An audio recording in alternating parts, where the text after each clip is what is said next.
By the way, I'm also I guess we'll save it for the conversation. Sorry, it's a recording. Is it something you want me to put on the notes so that we don't forget? I don't know. I was going to ask, how's your like to dislike ratio for the your Silent Hill 2 videos? Because mine's Oh, is I think 71%, which oh, is let's yeah, just get into it right away. Hello, yeah. everyone. I forgot about Welcome. that. I am your host, Elden Ring speedrun world record holder under the Mayo. I am joined by Mark from the Electric Underground, and we're calling him Boulder. Boulder from Boulder Punch. Hello. Chris Redfield himself. That's right, Mr. Boulder Puncher. Uh, So yeah, let's get right into it. The like ratios. Yeah, welcome everyone to the Silent Hill 2 remake Hater Squad celebration podcast. The three. Are we officially verified haters? I I guess there's not many negative reviews, so I guess that would put us in there I sort of mean, by I'm default. sure there's some more out there. at least on YouTube. I mean, there are some smaller channels too. Right. Yeah. Yeah. I don't want to say we're the only three, but I guess we were the first three that like that hit, right? Like Mark, yours went out, and then mine went out the next day. And Boulder Punch, I think you were up the same day as mine, but like maybe 8 hours later or something like Yeah, I that. think it was kind of yeah, day by day. I think it might have been the day after, but yeah, Yeah. follow up. Mine. I'll start with my like ratio. Mine is sitting right there at 69. Oh, nice. It's been 71 to 69 and held consistently the entire time, which to me, I mean that's pretty solid for such a critical video on something that is almost universally loved. 70 is really not bad. Yeah, I Uh, think mine's is 71%. 70. And but for me, like I know Mayo, you've poked the hornet's nest for a Oh number yeah. of games. Oh, So I don't know what you're talking about. But but Mark, what are you sitting at? Last I checked, it was 92%, but Okay. I have a more, I guess, critical audience that I don't know. I don't know why it's 92%. I was expecting actually a more aggressive ratio as well, but yeah, 92, not I so bad. think that makes sense because of the audience you've kind of grown. That's Yes. that is coming to you for a certain view on things, and I think you have more people watching you that are more aligned with you on how you view things like remake culture, which is what you talk about Yeah. in your video. I think that if any of our videos broke out of kind of where they are, then that like ratio would start to plummet because it's kind Yeah, of like in that it's audience, interesting because I remember when I did my Resident Evil 4 remake video, I remember that being extremely controversial when it came out. right? And you know how when you get more popular YouTubers commenting on your channel, you'll get those little special insider notifications that's like, "Oh, someone really important left you a message." I remember when I released that Resident Evil 4 remake video, I was getting those. I was like, "Oh, great!" And all of them were like, "Shut up!" And like they're just pissed at me the entire time. But then Cat ended up linking my video, and I really appreciate him for doing that because I think that's the single most ever that like a YouTuber has boosted a video of mine. It was just him linking my video in the comments. So, We have and such. over time, it's sort of chilled out in sort Mhm. of the tone and sort of the dislike to like ratio. I think as we go on, my thought with remake culture and like remakes is it's all fun and games when someone remakes games you don't care about. But then when it's your favorite game that gets remade, all of a sudden it's like, wait a minute. Mm, Some of this stuff Mark was saying makes way more sense. sure. So I think it's just a matter of time till hopefully it becomes more of a common discussion point. We'll see. once the hype dies down, especially for Silent Hill 2 at the moment. Yep, that I always say when you do like a negative review of a game that's really hyped, the hype train will run you over. So that's probably also part of the dislike ratio as well. Yeah. And that's totally understandable. And I'm curious as time goes on how people will feel about it. I'm curious if there is someone who will come out with like a really critical video of Silent Hill 2 remake that will actually break into kind of the mainstream viewership because I don't think so. well I think that's the thing. you're Like most likely to be the highest viewed critical review, I probably. don't know, Boulder Punch. I think you're probably higher than I am now. You I have haven't more. checked my views, but You have more of an audience that will tune into your survival horror stuff. I think more regularly. But none of us are gonna break into like 200 or 300,000 views on our negative Silent Hill 2 review. However, the more critical videos get a lot more attention for other games sometimes, and so I'm wondering if this is a case of everyone just is really happy that the game turned out the way it did, and they're not really interested in hearing someone talk for 40 minutes about why the game they like is I actually actually full have of I problems. think And I have I a don't think pretty they're solid interested. theory as why this remake particularly isn't that controversial and it isn't that contentious. It's because you have to be sort of a big time gamer nerd to really care that much about gameplay mechanics and changes to camera systems and all these Yeah, more technical compositional things that we tend to be critical of. Whereas with most remakes, the things that really pop them off in terms of mainstream conversation is if they make changes to the game in some sort of political cultural way. That's where things get really cooking, and that's where the views start pulling in and gets all the hype and stuff. So I don't think Silent Hill 2 has enough things to dig into on those grounds sure. for people to really care enough. So for the vast majority of the player base out there, I think most people are like, "Oh, okay, it kind of plays like Silent Hill 2 and it's kind of like the original game close enough." I get it. So I think this one will kind of come and go in that regard. I don't think it will be as highly contentious as like some of the remakes and stuff of the past. I think yeah, that's true. I'm curious to see, yeah, like long term, how it's going to be with like, I even bringing up RE4 remake. Like I enjoyed it at the time. I thought it was quite a good game. Nowhere to the same extent of the original. But as time's gone on, it's kind of like, yeah, it's and like, It's an entirely different game, I think, yeah, is for me the huge issue with that one. Because just before recording, I went ahead and like checked back up. I'm like, now that time's passed a little bit, what does the more high level version of the game look like? Where so I found some runs of people doing professional mode, no damage, S rank, no saves, 8 hour completions, and I'm watching it, and it's like full on a kind of a stealth game. It actually reminds me a lot of like when you play Metal Gear Solid 5 and you're doing it and getting S ranks in Metal Gear Solid 5, it actually seems a lot more like that. They're quick scoping. There's a ton of quick scoping. Even in the cabin, he's like quick scoping things with sniper rifles. Stealth kills are heavily emphasized. So the guy was moving. I mean, it was cool to watch, but I'm just thinking this is an interesting game, but it's not Resident Evil 4. It's a whole different animal. And so that's why when I talk about these remakes, that's the really tough part about criticizing them is because they have this really great sort of option select where they get the marketing of the original game, but they don't tend to be held to the standards of being faithful to the original game's gameplay identity. So what ends up happening is the majority of people would rather prefer a more sort of accessible, more modern style game anyway. And then the only people who are kind of annoyed about removing the original dynamics of the gameplay are older, cranky nerds like myself. And so it's a great formula commercially, and I think we will continue to see it just until they run out of source material. I really do think that's going to be the case. That's the like the one thing that like I am like the opposite of you, Mark, when it comes to RE4, and that like RE4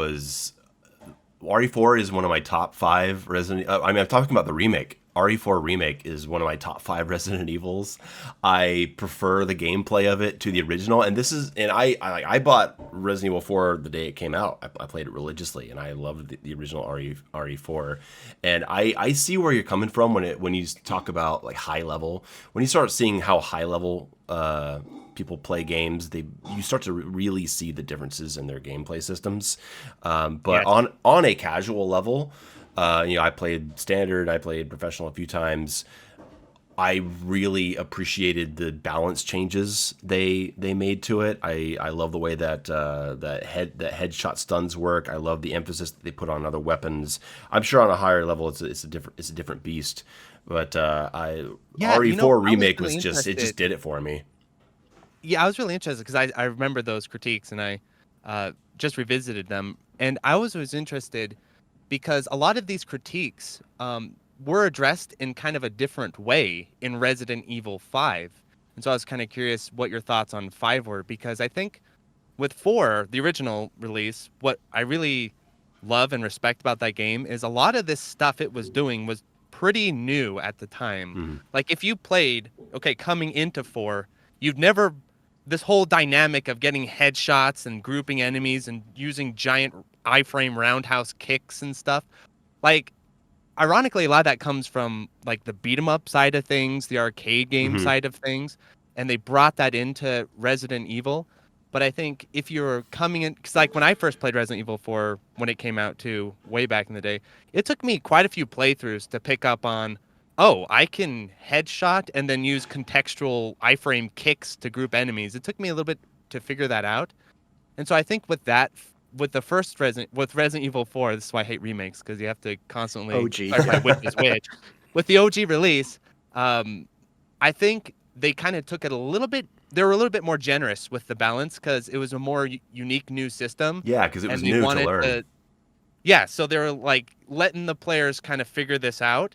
And then in 5, they definitely were like, all right, you know how to iframe, kick, you know how to sort of use these mechanics. And they start to really add in a lot of really cool systems and counter incentives. Like the zombies in 5, if you get your aim on their head, they will shimmy, they will duck, they will like juke around you. They move a lot more quickly, they're a lot more aggressive.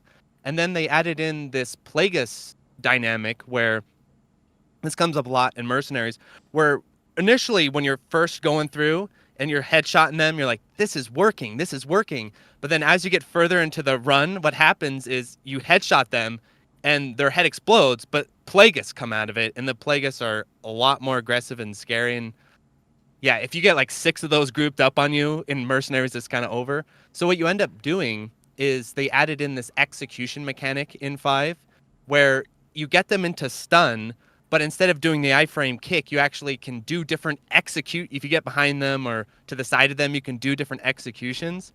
And the way you set those up is a lot more developed in 5. So I think a lot of these shortcomings in 4 that I agree with, like they could have developed a lot more, actually do come up in 5 a lot. So Well, that's one thing that I liked in the RE4 remake was that you would shoot an enemy and then occasionally they would start twitching on the ground, which meant that they were going to mutate, and then you could run up and you could stab them in the head to stop the mutation, and then that becomes a decision on the player because the knife is something that has durability, and so you have a choice of, are you going to use your knife's durability to execute this one enemy, or are you going to save your knife durability for other situations and deal with the mutation. And that sort of like resource focused decision making is something they pushed harder in the RE4 remake, and that's what does it for me. yeah, I remember you really liking that. I I love think that. the different I was going to say I think the difference. I really Oh, go love ahead. that this is like the most controversial change in the combat mechanics. Is something I always talk about in RE4 remake, is that shooting their heads in the original was a guaranteed stagger, and you could run in and get the roundhouse. And when I go back and I play the original RE4, I find myself just falling into that system over and over in those opening hours, and I start getting tired. And what I liked about the remake is that you can shoot their head and you might get the stagger, but you might not. And because that staggers, that's a huge reward. Being able to run in and roundhouse everyone down, that's a big reward for something that costs so little, which is just one handgun bullet. And so what I liked is that you would have 4 guys coming up on you, and you're thinking, I really want that headshot stagger. I would love to have a roundhouse right now. I'm going to go for the headshot. And you go for it, and you get 3 headshots, and they don't stagger. And you're like, fuck, and you get screwed. And that pressure, that uncertainty, oh fuck it, but Uncertainty. uncertainty Yeah. when they come up on you, and you're thinking that instinct in your head is, I want that headshot. I'm gonna go because I want the roundhouse. But there's that little doubt in your head of, I might not get it though. because it's not guaranteed. And so what do you do as a response? I pull out the shotgun. Boom, I'm just going to shotgun him and pull him away. Yeah. Or I'm going to back off, I'm going to throw a grenade. And that uncertainty, that fear of not getting the guaranteed roundhouse puts more pressure on the rest of your arsenal, and it gives the rest of your guns a better role to play in the combat loop, because you don't get that guaranteed headshot. And that's one thing that just, man, that just does it for me. Making other weapons feel like they have a real significant role in the gameplay. That's what I'm all about, and that's why Resident Evil 4 Remake's combat just went to another level for me. Interesting. Because for me, Yeah, I think the biggest go issue ahead. was the kind of that ambiguity or uncertainty of the hedge, which I think in some games it could work fine. Like if we're talking remakes still, RE2 remake, but of course that's a lot slower paced, a whole different setup. But with 4's action heavy focus, like they dialed that back with the remake on that, that consistency, whatever you want to call it. I know there's even mods that you could get for it. I haven't tried it, but that's Oh, something and that they I removed it in Mercenaries. That's really important to note. They removed they made headshots guaranteed Yeah, stun. because it's oh a much right. faster and crazier Yeah, experience no, that requires it, yeah. right? That's interesting. Well, I totally forgot about that. I think the issue with the change in 4 remake, and this is something that remakes really fall into design-wise. We might even point to this in Silent Hill 2 as we go through. Yeah, we'll There's get back to probably some Silent Hill stuff like 2 in a this. little bit, guys. In a little bit, we'll get Yeah, back to Silent Hill 2. But these guys, I mean, we talk about all kinds of yeah. stuff here. The biggest issue though with that choice to address the issue in that way, because I agree, like I said in 4, it is a little, they could develop it more. And I think they thought of that in 5, and that's where you get the Plagueis mechanic where you shoot in the head. You might get them to stagger, or you might get a Plagueis instead.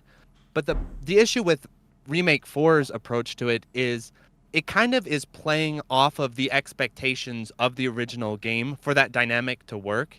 It's playing off the dynamic of the player already thinks in terms of headshot kick, because I did that in the original. So then throwing in that little juke and that little bit of surprise, like, oh, the headshot kick didn't works initially. It kind of, that dynamic is there initially because you're approaching the game like you're playing 4. But nowadays, now that Remake has sort of developed and has its own identity, you don't ever put yourself in that situation. I was watching these professional S rank runs. They almost never use the melee kick. They are always using stealth kills and ranged and quick scoping. So that dynamic is only there if you're trying to make it work. But because Remake has all these other system changes, like you can now move while shooting, you can now aim and move, you're not locked into standing. The whole dynamic of using those melee mechanics, it's overly risky, and then you've got parries. So all the other elements together, I feel like what ends up happening is they completely sort of push out the original's core dynamic of using those iframe kicks, grouping enemies. So both Remake and 5 play off of this way, but I like the way 5 does it better, because 5 you still can't really do the whole aiming and moving. There's a little bit of it in 5, but it's crazy slow and kind of useless. So, and it retains the original camera system. So I like the way 5 sort of builds off the dynamic more so than the way Remake does, because Remake ultimately, in the end, feels like a totally different game. That's Yeah, fair. it's like That's fair. less arcadey. It's I'd say more sloppy, for better lack of a better term, I think. But Yes, Well, absolutely. yeah, because they carried it over from RE2 Remake. It yeah, controls like RE2 Remake. It's the same, Yes. like exactly, right? Which is so all these. That's where I do. That's where I start to agree with some of this discourse, because now RE2 and the RE3 remake and RE4 remake all control exactly the same way. Yes. The character sways and moves, I think maybe literally at the same speed. And if they do RE1 remake or they do RE5 remake, is it going to feel exactly the same way? And then we start getting into this discussion of like homogenization, where Yes. like as much as I do love the RE4 remake, I really fucking love the RE4 remake. I do agree with the criticism that RE4 original felt completely different from the Yes. first three games in the way it controls And you and know what could moves have and been such a pacing. great solution that everyone in this call would, I think we all could agree with, is you take Resident Evil 4 Remake or Resident Evil 2 Remake, a lot of these remakes, and you just give them the title and a little bit more of a unique identity, like Resident Evil 12 or whatever we're on at this point. Like, for example, Resident Evil, isn't it 7 is the first person one? I'm personally not that interested in it as a game, but it bothers me a lot less than Resident Evil 4 Remake because it's not pulling off of the credit and the legacy of 4 in order to justify itself and get sales. And then you have this whole confusion now where they do this intentionally too, where if you want to look something up algorithmically, everything just goes to the new game. So they're literally Yeah. hijacking the Hmm. identity of the original game. Where if Resident Evil 4 Remake, you could even have Leon. You could even have young Leon. He goes back in time, or this is some alternate reality, but you just give it its own unique identity because it has its own unique identity.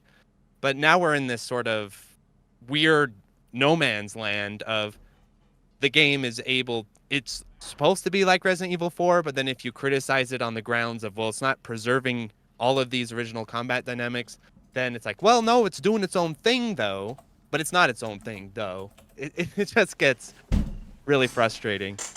Yeah, with remakes, that's always a tough thing, right? It's like, well, they changed it from the original, and therefore I don't like it. And it's like, well, you kind of have to come at it different ways, I guess, you know? Yeah, well, I think the essential question, and I always want to ask this, is do you think remakes have a debt of obligation to the original games or not? I've heard many online, talking to people, you hear different opinions. Some people think absolutely not. There's no, they can do whatever they want with that property. They can use the original's identity whatever way they want, and that's fully fine. What do you guys think? Well, you hear the opposite all the time. Like, is if you criticize it for not being faithful, people will say it's a remake, not a remaster. It doesn't have to be exactly the Yes. same. But then there's also people who will be like, "Are you crazy? It's totally faithful."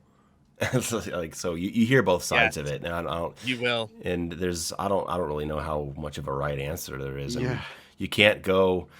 I mean, do you go one by one and remake every aspect exactly the same? It's like, well, you know what? I mean, I do like the idea of expanding on maps or adding a twist to a puzzle or adding a new weapon or even a new enemy, an enemy type. I'm not against any of that in remakes. So I don't want to say that I need a remake to be 100% a remake of the original game. I'm okay with them adding things. Hell, even cutting things that didn't work in the original if they want to make that decision. But we have to judge it on its final product, and I don't know how much I can just judge it on principle. I just have to play it and see what I think works and what I think doesn't. Yeah, So I for found me, myself in this very same situation as well. And I kind of talked about in the Silent Hill 2 remake, especially. And because you're right, there is no, because for every time you are like I'm tempted to say, all right, no remakes, just absolutely, there's always these cases where you see a remake done and you're like, okay, this is doing something correctly. So we need to identify what is the difference? Where's the sort of line here? And it's hard to come up, like you said, with hard and fast rules, but I have some kind of good notions. One is the higher the status of the original game, the more the quality, the better the original game is, the more of a amazing piece of work you're going to have to make to even catch up that debt. So I always think, actually, ironically, the best games that are candidates for remakes are the games no one wants a remake of because they're flawed. The games that have, like, you playing them and you're saying, there's a lot of good ideas here, but it's not totally working. And maybe the game didn't become popular. And then maybe the developer comes back to it in the future and says, hey, we had a good idea here. Let's develop it. Let's push it into this new concept, like a Shadow of the Ninja Reborn, I thought was a great example of that, where they added and developed so much that it's a completely different animal than the original little NES game, but also the little NES game is it's not Resident Evil 4 in terms of being this massive beast that is complete the original game I'm talking about that has completely redefined action game design, that has this massive legacy that's agreed upon as one of the greatest games of all time. It's like the difference between making a remake of some obscure film of the past no one's ever heard of and remaking The Godfather. There's a difference there in terms of artistic integrity. Can we That's kind of how I view it. You got to kind of it is a lot of parsing and thinking through things. can we remake The Godfather with John Cena? And Boulder, what do you think about this topic? Um, yeah. So, when I'm thinking of with remakes, like if you're talking about like faithful, like I think for Resident Evil once again, RE1 remake, like to me that's Yes. just pretty much the pinnacle, not just of survival horror but just gaming survival horror remakes. It's just one of those. I never like giving like 10 out of 10 to games, but the RE1 remake is one of them. Yeah. So you have stuff like that are very You know faithful. what's really important to point out about RE1 remake that I didn't really realize until recently is that Mikami made that. Yes. Yeah. The original director. So that's right there. That's already a huge difference just there. The original director coming back and remaking his own game is so different than the original team all dispersing, being lost to time. Mikami's not even at Capcom anymore. And then a whole new different group of people with not really a strong connection to the original game coming in, and we're like, oh yeah, we're remaking The Godfather now, Coppola, just so you know. It's Would you like to come on as that's a executive huge difference. producer?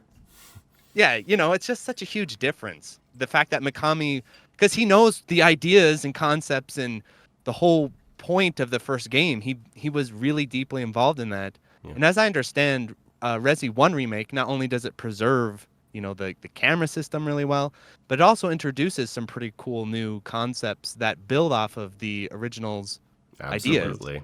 Because they were his ideas, so he knew how to build on them. So like these types of things, if we take it a bit more, we look at it like the original release is a piece of art created by a specific group of people, then I think the remake discussions start to make a lot more sense. Shadow of the Ninja Born was the same thing. It was the original team. The guys who made Shadow of the Ninja came back years later and made Shadow of the Ninja Reborn. Same guys, same team. So they knew the ideas and concepts that they were trying to build off of. Yeah, that's a key thing too. And it was only 6 years in between the first RE1 and the remake. And I'm also curious, I have to look up to see who else was involved in both projects. So like Mikami was the director, but there's obviously there had to have been some other overlap team. as far as Imagine there staff would be. goes. But then I was going to mention also on the other side of the equation of, well, it's not even, I don't even would call it rematch or remake. On the complete opposite end, where it's seen as its own thing, getting back to Silent Hill, is Silent Hill Shattered Memories, which initially they were going to do something more like a faithful remake to the first Silent Hill. And then they pretty much just took some of the foundations of the first Silent Hill and made it into its own thing. So whenever I think about Shattered Memories, I never really, it's very much its own thing. So it's like on the complete opposite end of the spectrum compared to something like Resident Evil 1 Remake, where it's so different, and yet it still uses some of that foundation and makes it its own thing. And then you kind of have this middle ground of, a lot of what we get these days. Like RE2 remake, where it's like it's a remake, but it's also doing its own thing. And yeah. And you get even to the weirder territory of like the God of War reboot remake. Well, I mean that's a whole That's new just a game. reboot, That's yeah. just a whole new game, right?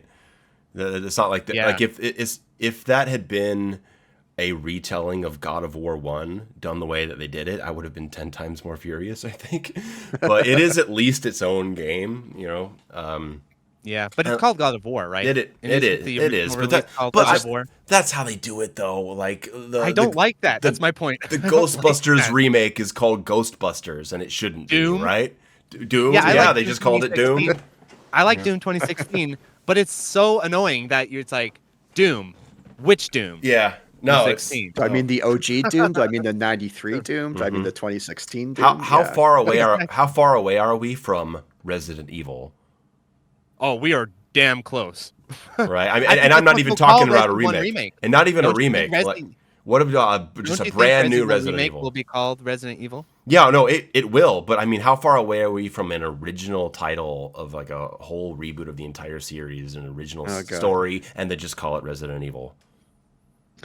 Well, I mean, I'm surprised they haven't After done they so at finish this the by this point. remakes. After they finish the remakes, they'll probably do something like that.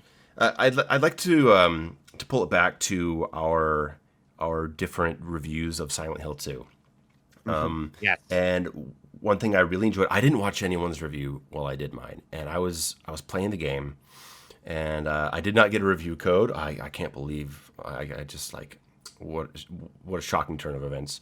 But I Do was you get many review codes, Mayo? oh yeah, all the I time. never get like any. Yeah.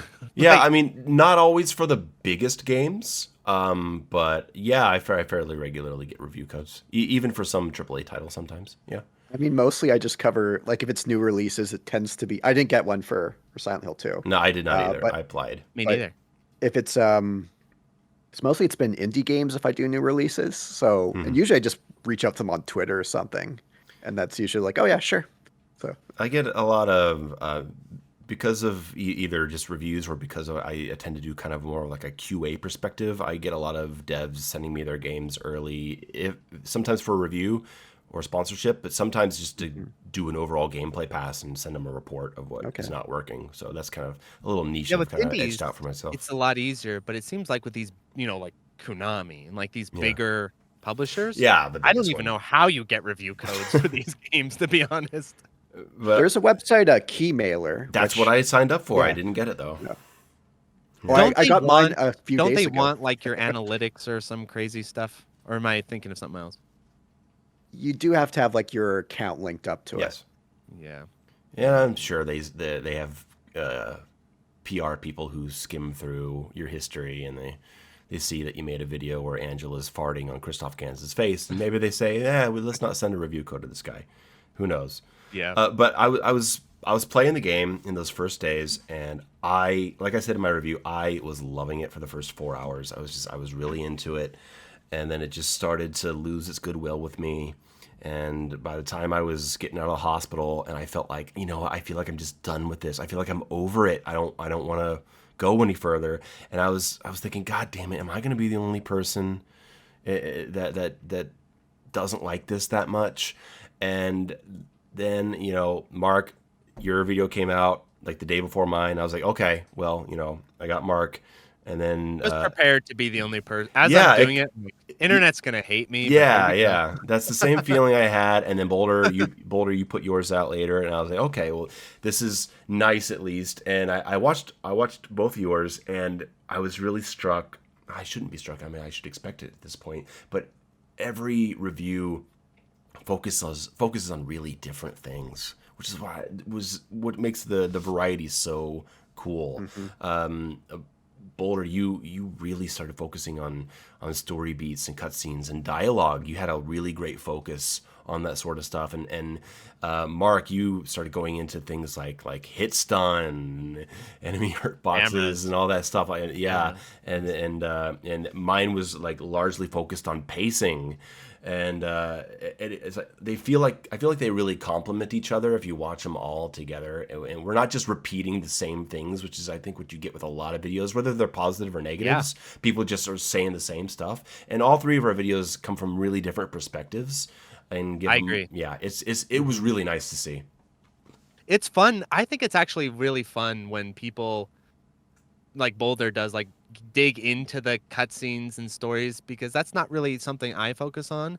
Because if I did that, I would just shit talk every game ever because I actually am really critical of this shit.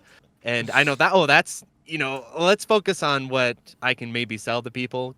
So, but I really appreciated being more critical of these things because, yeah, the voice acting and all that stuff, especially in Silent Hill 2, I know that's a huge factor for Yeah, people and fans of the game, but it seems like most game critics they have a radical acceptance of like it can be pretty terrible. And they're like, and this moved me. I thought it was beautiful. I'm like, oh God. I don't understand it. Like, I I intentionally opened my video with the character stuff because I just really don't like what they did to Maria, and a lot of people have made a big deal out of my comments of the removal of sexual imagery, and. And I like agree. it's every day I hear from someone saying the pistons are actually not missing from the Angela Nightmare section. The piston is up on the ceiling and it's really disturbing. And I was like, okay, yeah, but that's not my point. My point is the explicitness of it. And the explicit imagery of the pistons penetrating the holes in the wall, combined with that scene where Pyramid Head is like rubbing a Mhm. lion creature against his crotch while you hear the moaning, like that. Those Comes out of nowhere. moments, Yeah. they don't happen all the time, but there are little moments in the game that have this really explicit, disgusting, disturbing imagery of, oh God, that's what has been lost. And like Yeah. you've And a separated good these things. support of this a good support of this is when I play games, I don't consume their story very often, and if I do it afterwards. So usually I'm just powering through, skip, Mm. skip, skip, skip, skip, skip, skip, and the game has to do something really interesting for me not to hit that skip button. So for the remake, I skipped every single cutscene. I'm playing through the original, and there's that scene where Pyramid Head is, I believe, raping a mannequin. I'm like, all right, what's happening here? That was like the one scene I was like, so playing the original, I realized, okay, I kind of, it's funny how much you can pick up off the story if you skip the cutscenes. It shows. Like when I played the original, I actually picked up quite a bit more about the story just because the way it's contextually fed into the gameplay. Where in the remake, outside of walking with Maria a few places, I had no idea what was happening with the You story. skip. Sorry, you skip the cutscenes in the remake. I God, don't as I play. Like if I wait, basically I'll play through a game, and then if I think the game's story seems interesting, I like to watch them uninterrupted altogether, rather than this is. I don't like to like stop. All right, let's watch the movie, and then all right, let's go. I know some people like that, but that's how I consume most game Interesting. stories. Yeah, I So like for them the all for the for compiled this together. so for this remake, like, did you for Silent Hill 2 remake? Did you skip it and then just watch them on YouTube after? Or? Yes. Yep. Huh, That's interesting. how I do it. we, Yeah. Huh, we we come at this from very different yeah. perspectives, which is what I really love about it. And the and you just mentioned the Pyramid Head quote unquote rape scene. People will throw at you all day that Masahiro Ito said it's not rape. It's like it's not, it doesn't matter that it's like Oh, not explicitly rape or not. It's the vibe that it gives you. it's definitely a vibe like that. Hmm. It is two explicitly sexually designed feminine creatures being assaulted by a man spreading their legs open and pushing them against the Yes. counter. It doesn't matter if it is explicitly rape or not. It gives you a vibe that is very uncomfortable, and then it's combined with a scene right after that of him rubbing a lying figure against his crotch and hearing a moaning sound. Like we're supposed to take something sexual and uncomfortable from this. It doesn't matter how explicitly it is rape or not. And the way that they've changed these things, like separating the pistons from the holes in Angela's nightmare or removing certain things. I don't buy that any of this is artistic decision. That ooh, what if we did it this way? Wouldn't that be cool? I don't buy it at all, simply because of the way they changed Maria's outfit. Because she's the only outfit in the entire game that was changed, and it just happens to be the one that's showing off a chick's midriff and makes her look like she's dressed like an off the clock stripper. And so for that one change to make Maria appear more modest, but change no one else's costume, that right there makes me throw any other decision out the window as for it being, oh, this is an artistic change. No, I think you're trying to tone this stuff down. I think you're trying to Yes. water it Hmm. down. And so whatever you do to change or remove or somehow artistically alter any other sexual aspect of the game, I don't buy your motivations at all just because of Maria's design. Maybe that's stupid, but that's the way I feel about it. No, Part of I me with definitely her, agree. I definitely agree. Boulder? part of her design, I was thinking, I was like, well, maybe at some point in the game she'll take off that red jacket of hers and show what's underneath. But Mm. no, that never happened. It's You know, like I was like, I Big Iron Riot. Shout out to Big Iron Riot on YouTube. He had a theory that that she would become more of a sexualized version of his mind over time, And I was like, oh, that could be kind of interesting. That like the way she looks starts changing depending on what's happening in the game. That could have, hey, all right. But Yeah. no, it didn't happen. And then we end up with that prison cell scene. Mark, Ah. thank God you skipped the cutscenes because they Yes. ruined one of the best, maybe the best moment in the entire game when you're talking to Yeah. Maria behind the bars and you. It's such a creepy image seeing her in Maria's outfit, but she's kind of like she's sitting with her shoulders leaned over and she's but she's talking in that sweet voice like Mary. James, honey, did It's something happen to it's you? so creepy, but now she's just talking like she's on Xanax and it's just so uncomfortable. I just Have you don't noticed like that it. across the board in almost all voice acting? It feels like Hey these guys, days. you guys continue. I'll be back in like 45 seconds. You guys go. Sure. Yeah. Go Okay, I'll ahead, hold Mark. it down. It feels like I know this came up in Resident Evil 4 remake as well. I don't worry about the story stuff in that, but I remember Ada's voice actress was pointed Uh-huh. out as like sound like she's on Xanax, and I think a lot of voice actors these days have this issue because I don't know what it is. But you go back and listen to the voice acting of like even Resident Evil 4, Silent Hill 2. Those voice actors had a lot more like charisma and a lot more like emotion in their performances. These days, maybe because no one wants to be cringe or no one knows exactly what to do, or maybe the way they record now, probably remotely. Yeah, everything sounds very flat to me, and that drives me up the wall.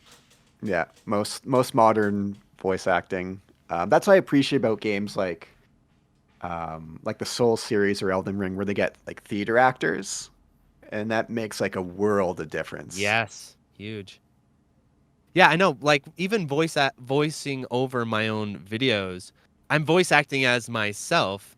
That's not the craziest reach acting wise, but it's funny. I've realized just voicing over my own videos to make it match my natural speaking voice. When you're actually doing it, it seems like I'm putting on this massive performance. I'm like gesturing and Yeah. swinging my arms and yelling into the microphone, and then you listen to it back, and it just sounds normal. You're like, oh. Well, no, when I watch your videos, I definitely I pick up more on that than maybe you do. I think that's something where when you kind of critique your own voice, that's how it is. But I'm yeah, back. you are very expressive. The way, you hold your mic, the way you have like your I assume when you do your videos, like are you reading off a script and you kind of have it angled? It's kind of a No, signature no. of yours. No, I Oh don't. no? So what I do is I just monologue into the camera, usually 3 times longer than the final cut. So it's just me. Okay. Some of these recording sessions. I remember Resident Evil 4 remake. That recording session was like 3.5 hours of me Oh wow. monologuing into the camera, like writing notes as I'm talking. Like, right, no, let's say that, let's say this, and then at the end I cut it down. So it's like written Interesting. in the editing. But some sections I add in written sections when I'm off camera and I'll like overlay Hmm. them. I do that with intros sometimes. So it's a mixture of things, but the majority of my videos I'm just yelling at the camera, talking into the microphone, and then compiling it, editing it, and At, writing it in the at cut. least you edit it down because there are YouTubers Oh yeah. that will just speak into the mic with no notes and they just go on and on for an hour and a half, repeating themselves 5 times and stammering and Oh, stuttering. it would be hilarious if I released some of these raw cuts because sometimes it's me saying the same sentence 12 times in a row because I'm like trying to think of the next thought. Yeah. So I'll just say the same thing 12 times. Like, Shit, like I next script thought. my stuff out, and even I make the mistake of repeating. Mhm. Even in editing, I'll catch it's like, oh, I've said this Yeah. a lot.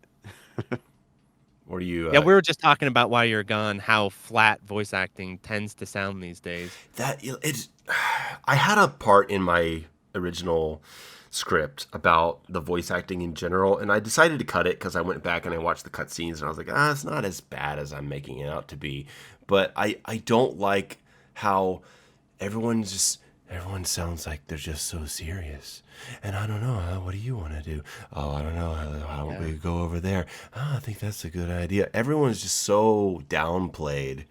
And you can say what you want about the originals acting, and maybe it comes across as cheesy sometimes, but I got a much better vibe from the characters that way. James comes across so much more friendly and kind of upbeat, and as someone who really doesn't know something wrong just happened. And Yeah.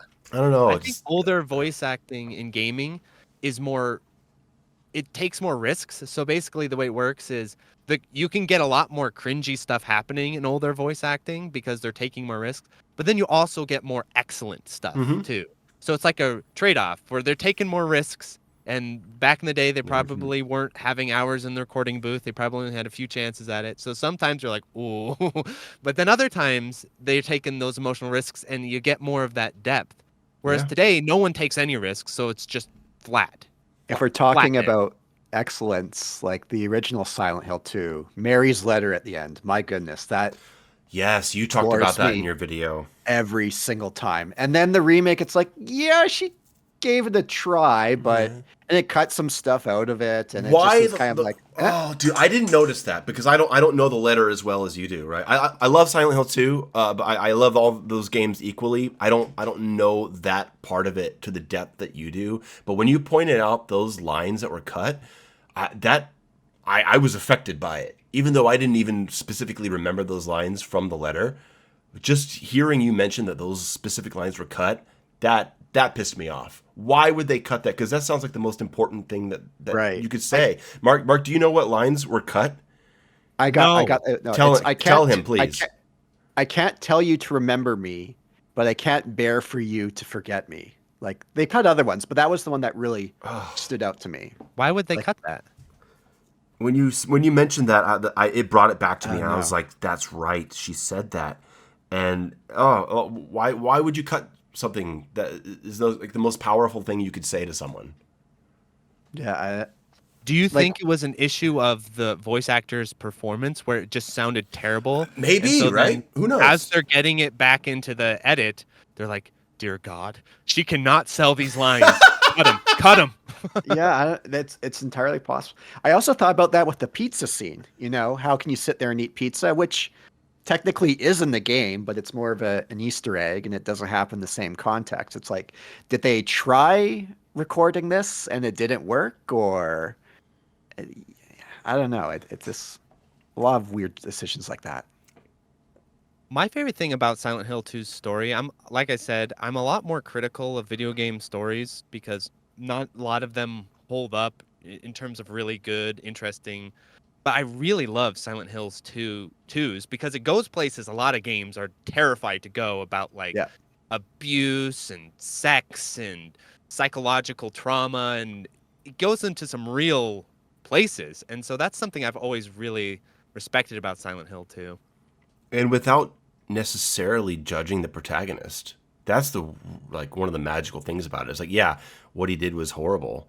He did it for some horrible reasons, but he also did it for some complex reasons. I mean, like, can Yeah. you put yourself in the mind of someone who's been taking care of a dying loved one for years and in their youth, in their late 20s, right? And then they're like seeing their life, be consumed by this, and does something out of completely selfish reasons, and the game And you sexual talk you, frustration. That was sure huge. like that's an aspect of it, right? But people like to Yeah. to dismiss it as like, oh, man kills wife because he wants to get laid. It's like, no, things are a lot more complicated than that when you're dealing with a dying spouse. And Yeah, the and fact that at my the movie end, isn't the super fact that good, the but fact that doesn't she? Oh, go ahead. I was gonna say the fact that at the end, it doesn't end with like him in behind bars or something like that. It's like it's not every ending is so black and white. There's different ways for it to end with him dealing with his guilt, and you decide whether or not you're comfortable with how the game ends for this character. I think is one of the magical things about it, and I'm glad they at least preserved that for the remake. I was worried they might water it down to where to make him always get some kind of punishment at the end. Mark, you had Yeah, the something you ending were gonna say? reminds me a little bit of The Talented Mr. Ripley, where he goes through the whole film and like keeps getting away with more and more heinous acts, and then at the end he gets away with it. But then he's sitting in that room, and you can tell, oh, he's just, this is going to be the ultimate hell for this guy, is him and his regret and guilt for what he's done. I need to rewatch that. It's been way too long. Or reread Crime and Punishment. I know the original developers mentioned that was a big influence on how they approached the game. And Mark, you mentioned something interesting there about the story where Yeah, because Silent Hill 2 covers things, especially on these sexual elements that a lot of games don't, and for good reason. Because uh, if you don't do it, and this is why a lot of people had issues with Bloober coming in, is Bloober's tackled certain similar elements in the past about sexual abuse, childhood abuse, um, and it comes across as just tasteless, tacky, as subtle as a sledgehammer to the head. Um, Yeah. and I think the one of the better things I could say about the remake is like, especially when it comes to Angela's story, her arc, it wasn't as bad as I was expecting it to be, considering like the game I played earlier this year was called The Medium, which is like it was their most recent release. Right. And it dealt with this topic of sexual abuse and childhood abuse. And yeah, after playing it, I was like, I could see why people are not happy with Bloober being at the helm here. But that's something about Silent Hill 2 is how it's able to, address these. Like very few games really do delve into that and do it well. The only other one that really pops to mind is Rule of Rose, which is kind of this obscure mid 2000s survival horror title on PS2. Um, but it's such a delicate subject, and that's why, especially, it depends on the game, but especially for this remake, it's like, did they do the story justice? And some of the surface elements were okay, but a lot of what made the original Silent Hill 2 such a, why people have for over 20 years now, like, you know, how many games are dissected to death like Silent Hill 2 is, especially on its story front. Yeah. There's a good reason for that.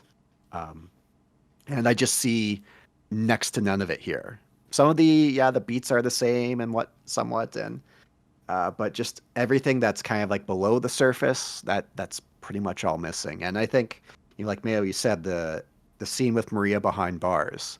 When I saw the trailer for that, where they first showed it, I was like, oh my God, How did what they have they lead done? with that? They led with Yeah. that.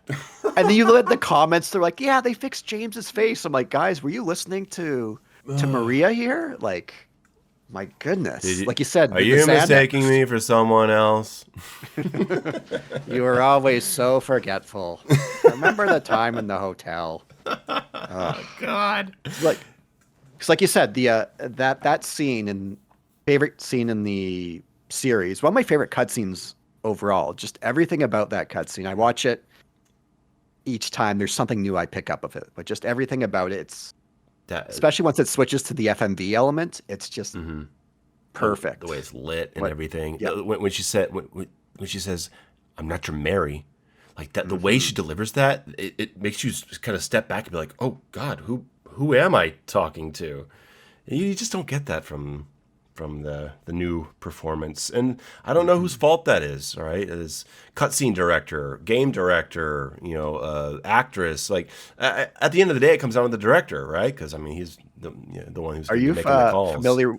Are you familiar with the HD collection when they Oh got yes, yes, I from like am. a decade ago? They got, was it Troy Baker as James? Yeah, it sounds like Uh, that was the main influence for this over the original, who do they especially have as Angela? Yeah. in the game show host, right? The Hmm. game show host, it sounds just like he did in the HD remake. I was when I was making my video and I'm watching the other ones. I guess I still feel like I'm crazy that I'm still the only guy that talked about the input buffer issues. How I don't understand how people play the game for 16 hours and don't realize that they're not able to aim, or they're not able to switch weapons during their hit stun recovery, or like if you're dodging and you're pressing the mouse wheel, it won't let you switch weapons. Like how do these input issues, one, get past all the QA testers to and the game launches like this, and two, like no one else it has noticed that their gun never comes out when they dodge. Oh my God, some of the gameplay issues that I picked up on, I'm really upset that they're there, and I'm upset that no attention has been called to it. They just released an update that has all these gameplay fixes, and The input I buffer wonder if they issues fixed have not been the fixed. buggy nurses. I tried to point that out in my review. Like how many times I got those nurses to bug out and just freeze up and like spaz. Uh, yeah, these types of things never really get looked into too much, Mayo, in terms of mainstream reviews, because I'm not convinced that mainstream reviewers really meticulously play the games so much.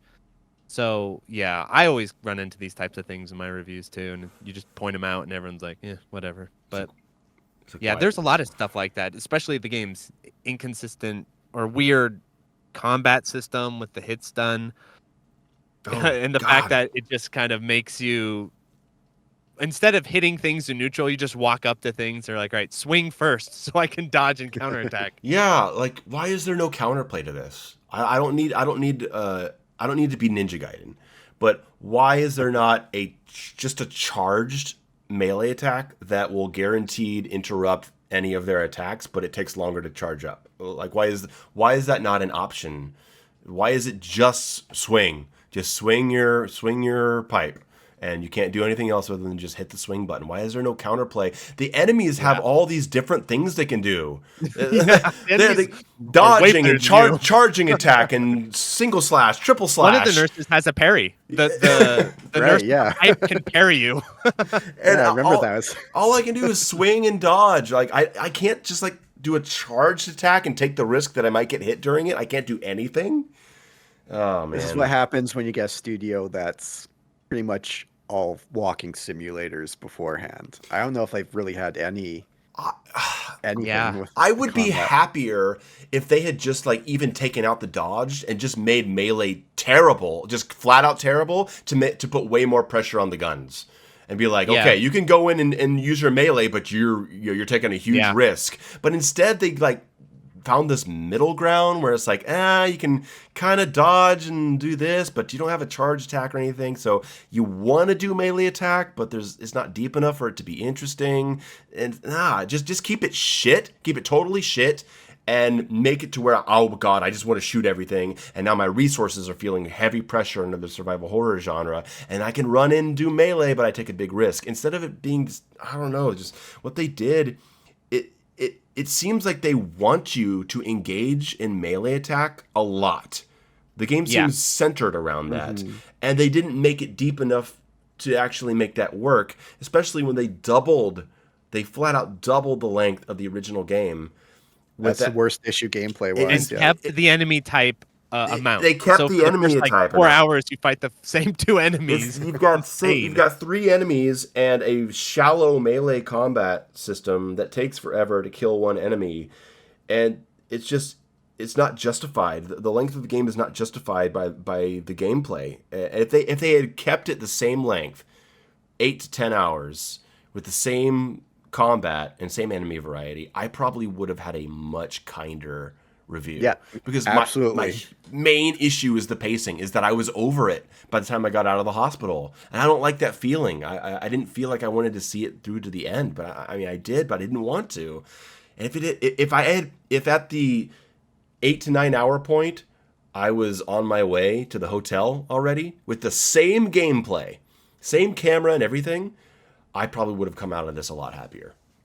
The thing about this that I'm really cynical of, that seems now it doesn't really get taken that seriously though, is that with these remakes, especially Silent Hill 2, I think Konami and Team Bloober were developing this game as as minimal as we can get away with. So we'll put in as small amount of things like depth in there as we can get away with. Actual gameplay, Yeah, right? so like the minimum amount of enemies, the minimum amount of combat depth, the Mhm. minimum amount of everything, level variety and all that, just enough. We find this balancing point where it's just enough that people won't complain, and that's exactly how we'll stop. So with like mainstream reviewers, the IGNs and all those types, I think they don't, what they are looking for is how quickly can I move through this game and get to the next review, and how little resistance can I encounter, and the less resistance I can encounter, the better. So they're not even worried about, hey, there's only two enemy types. they're thinking, "Oh, great! I already know how to fight these two enemy types. That's going to make the review go faster." And so, yeah, it's so frustrating because when you look at the reviews for this game, it has like insanely high reviews and it's praised, and everyone's like, "Oh, the combat's great," on like the mainstream reviews. So, what would incentivize developers to even develop them more? Like, why bother? They made it longer in the easiest way possible, which is to make the maps more convoluted.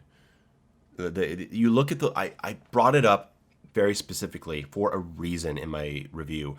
Brookhaven Hospital, Boulder. You'll agree with me on this. The map of Brookhaven is iconic. Yeah. It's this long rectangular location that has a corridor that runs through all three levels. Mark, I don't know how familiar you are with the old maps, but there was this moment in Silent Hill I replayed 3, it. the first time you play Silent Hill 3, Boulder, and you don't even realize that you're not in Silent Hill for a while, and then you do, and then you realize that you have to go to Silent Hill, and then you end up in the hospital, and you open the map for the first time, and you see that same iconic rectangular corridor focused map, and it's like, wow, I'm back in Brookhaven. And it's just such an incredible moment as a Silent Hill fan when that happened. And now I open the map of Brookhaven Hospital in the remake, and it's just a bunch of just like jumbled shit. It's just fucking rooms everywhere, and the layout is kind of like whatever. And there's nothing about that layout to where if I open that map in 2 years, I'd be like, wow, that's the Brookhaven map. No, it looks like everything else. And I'm not saying it's not interesting. I had to explore, I had to figure it out. There's backtracking, like the process of figuring it out was still fun, but the map itself is a lot less iconic and memorable, and it takes forever to get through. I mean, by the time I was in the nightmare version of the hospital, I was like, "Oh no, it's gonna be Still another. got When will ya. this It's gonna be section another end? 2 hours, isn't it?" When it just wasn't like that in the original. You hit the nightmare version of the hospital, and how long were you there? Not that long. And Boulder, Yeah. you made a great point that the hospital, the nightmare hospital, looks like Silent Hill 3's nightmare. It doesn't Yeah, look like they Silent Hill 2's Nightmare, because Silent Hill 2 is not about the nightmare world. There is no Alessa happening right here. And so the other hospital doesn't look like like the nightmare world of Silent Hill 1 and 2. It looks like something much different. But now it looks like Silent Hill 1 and 3's nightmare, and you had a theory for that. Yeah, I'm if we're thinking the same thing, it's probably because they're going to remake, especially I'd say 3, since Silent Hill 3 uses it uses the hospital, it Yeah. uses some of Silent Hill. So it's like, well, they already have the assets here. Yep. So, they could, and then they could just use those for Silent Hill 3. And if they make some tweaks to it, they can make it more of a standalone title as opposed to a sequel to the first Silent, or follow up to the first Silent Hill. Oh God, So, why would you remake Silent Hill 3 without remaking Silent Hill 1 uh, first? It doesn't make any sense. It wouldn't make but you any They're gonna. I sense. think they're planning to remake as much as they can. Even in the absolutely. interviews, they kind of were like, "All right, we're establishing a beachhead here. We're getting a sort of foothold into this remaking process because Capcom's making a whole lot of money, and we want to play ball too." So I absolutely think they will continue forward. Two worked. It's getting Yeah. probably enough sales and probably enough, certainly sterling critical reception, Yep. setting up perfectly for the next remake. There's no doubt about it. They will continue. And it is not look. It is not that I think Silent Hill 2 remake is a straight up bad game. I don't. I There totally are elements get I what people enjoyed like about it. about it. I totally get it. I loved the first 4 hours. If it had kept that up, then I would have been happy. So like, I'm not calling anyone stupid for liking it. I get it. I do get it. And so yeah, I wouldn't be surprised if more were coming. I just hope they don't do 3, man.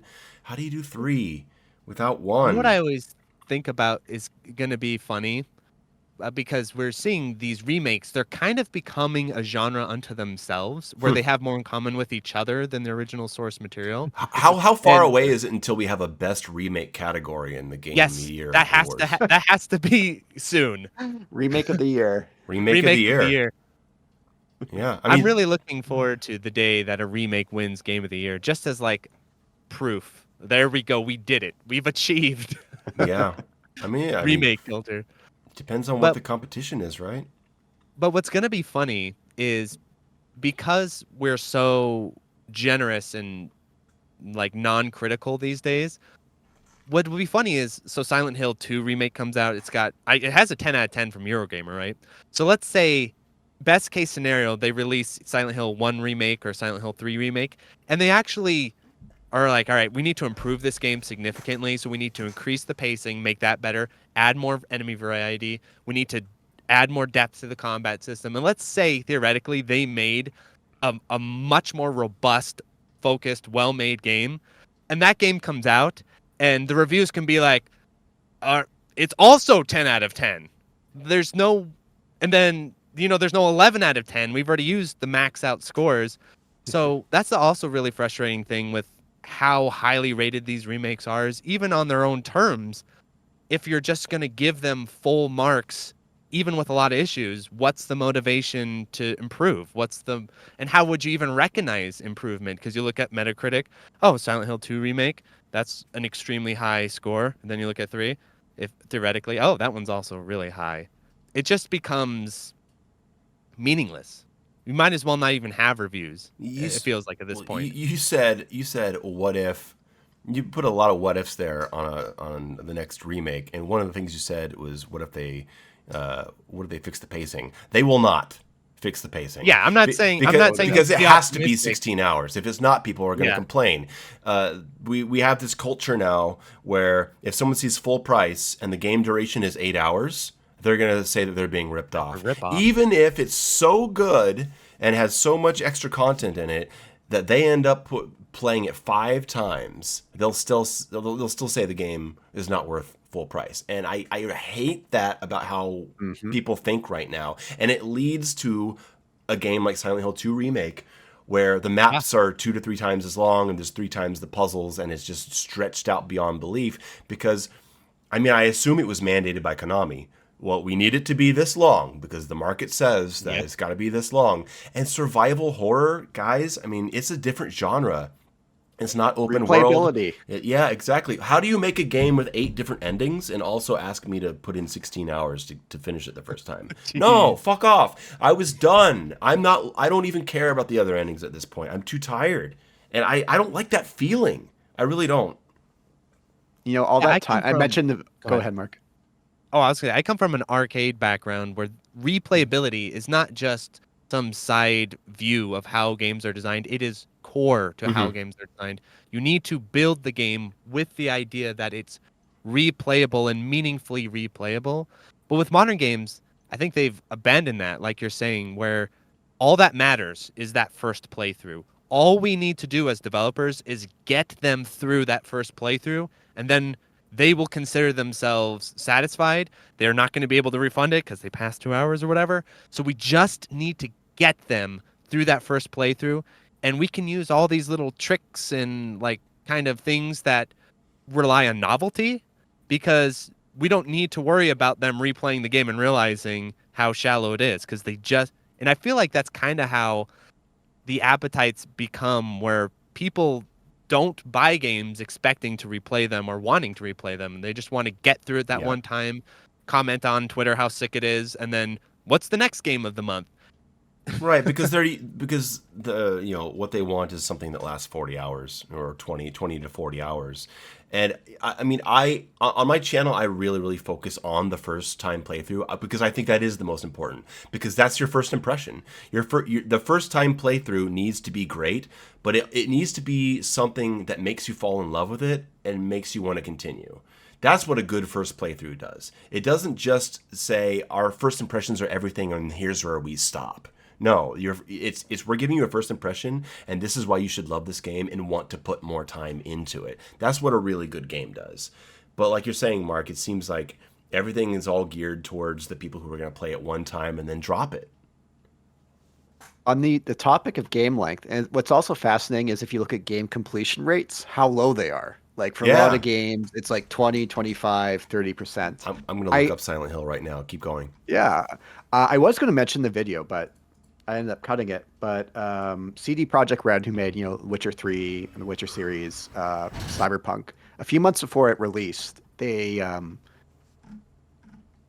released an article saying, "Oh, we made the game shorter because the completion rates of The Witcher 3 were quite low." And I'm like, "That's cool," and Mail kind of expanding on your point, like I even brought up, like, for some people, they're like, "Well, if I'm going to pay $60, $70, I want 20, 30, 40 hours out of a game." Yeah. And that's like a playthrough. Where I'm the case of, especially with survival horror, like, if we're taking Resident Evil remake, the original, and you doubled it in length, that would be like a terrible idea. Like, I love the game as is, and it's, Yes. of course you have another character, but it's so replayable, and that's the thing. It's like, at the end of the day, I'm rather going to prefer a game that's 5, 6 hours, but one that I could come back to over and over again. Like Silent Hill 2, I could do that. Not with the remake.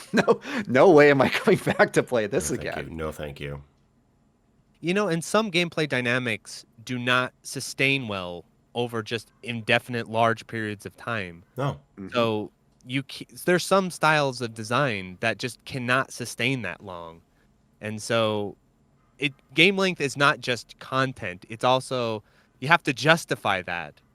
It's like taking a movie and saying, all right, but 2 hours. I mean, come on. We want 16 hours. That's a good cinematic experience. So Taxi Driver, let's make it into a series and make it 16 hours long. But that movie's, dynamics are not going to last 16 hours. It just won't. Mhm. Duration matters.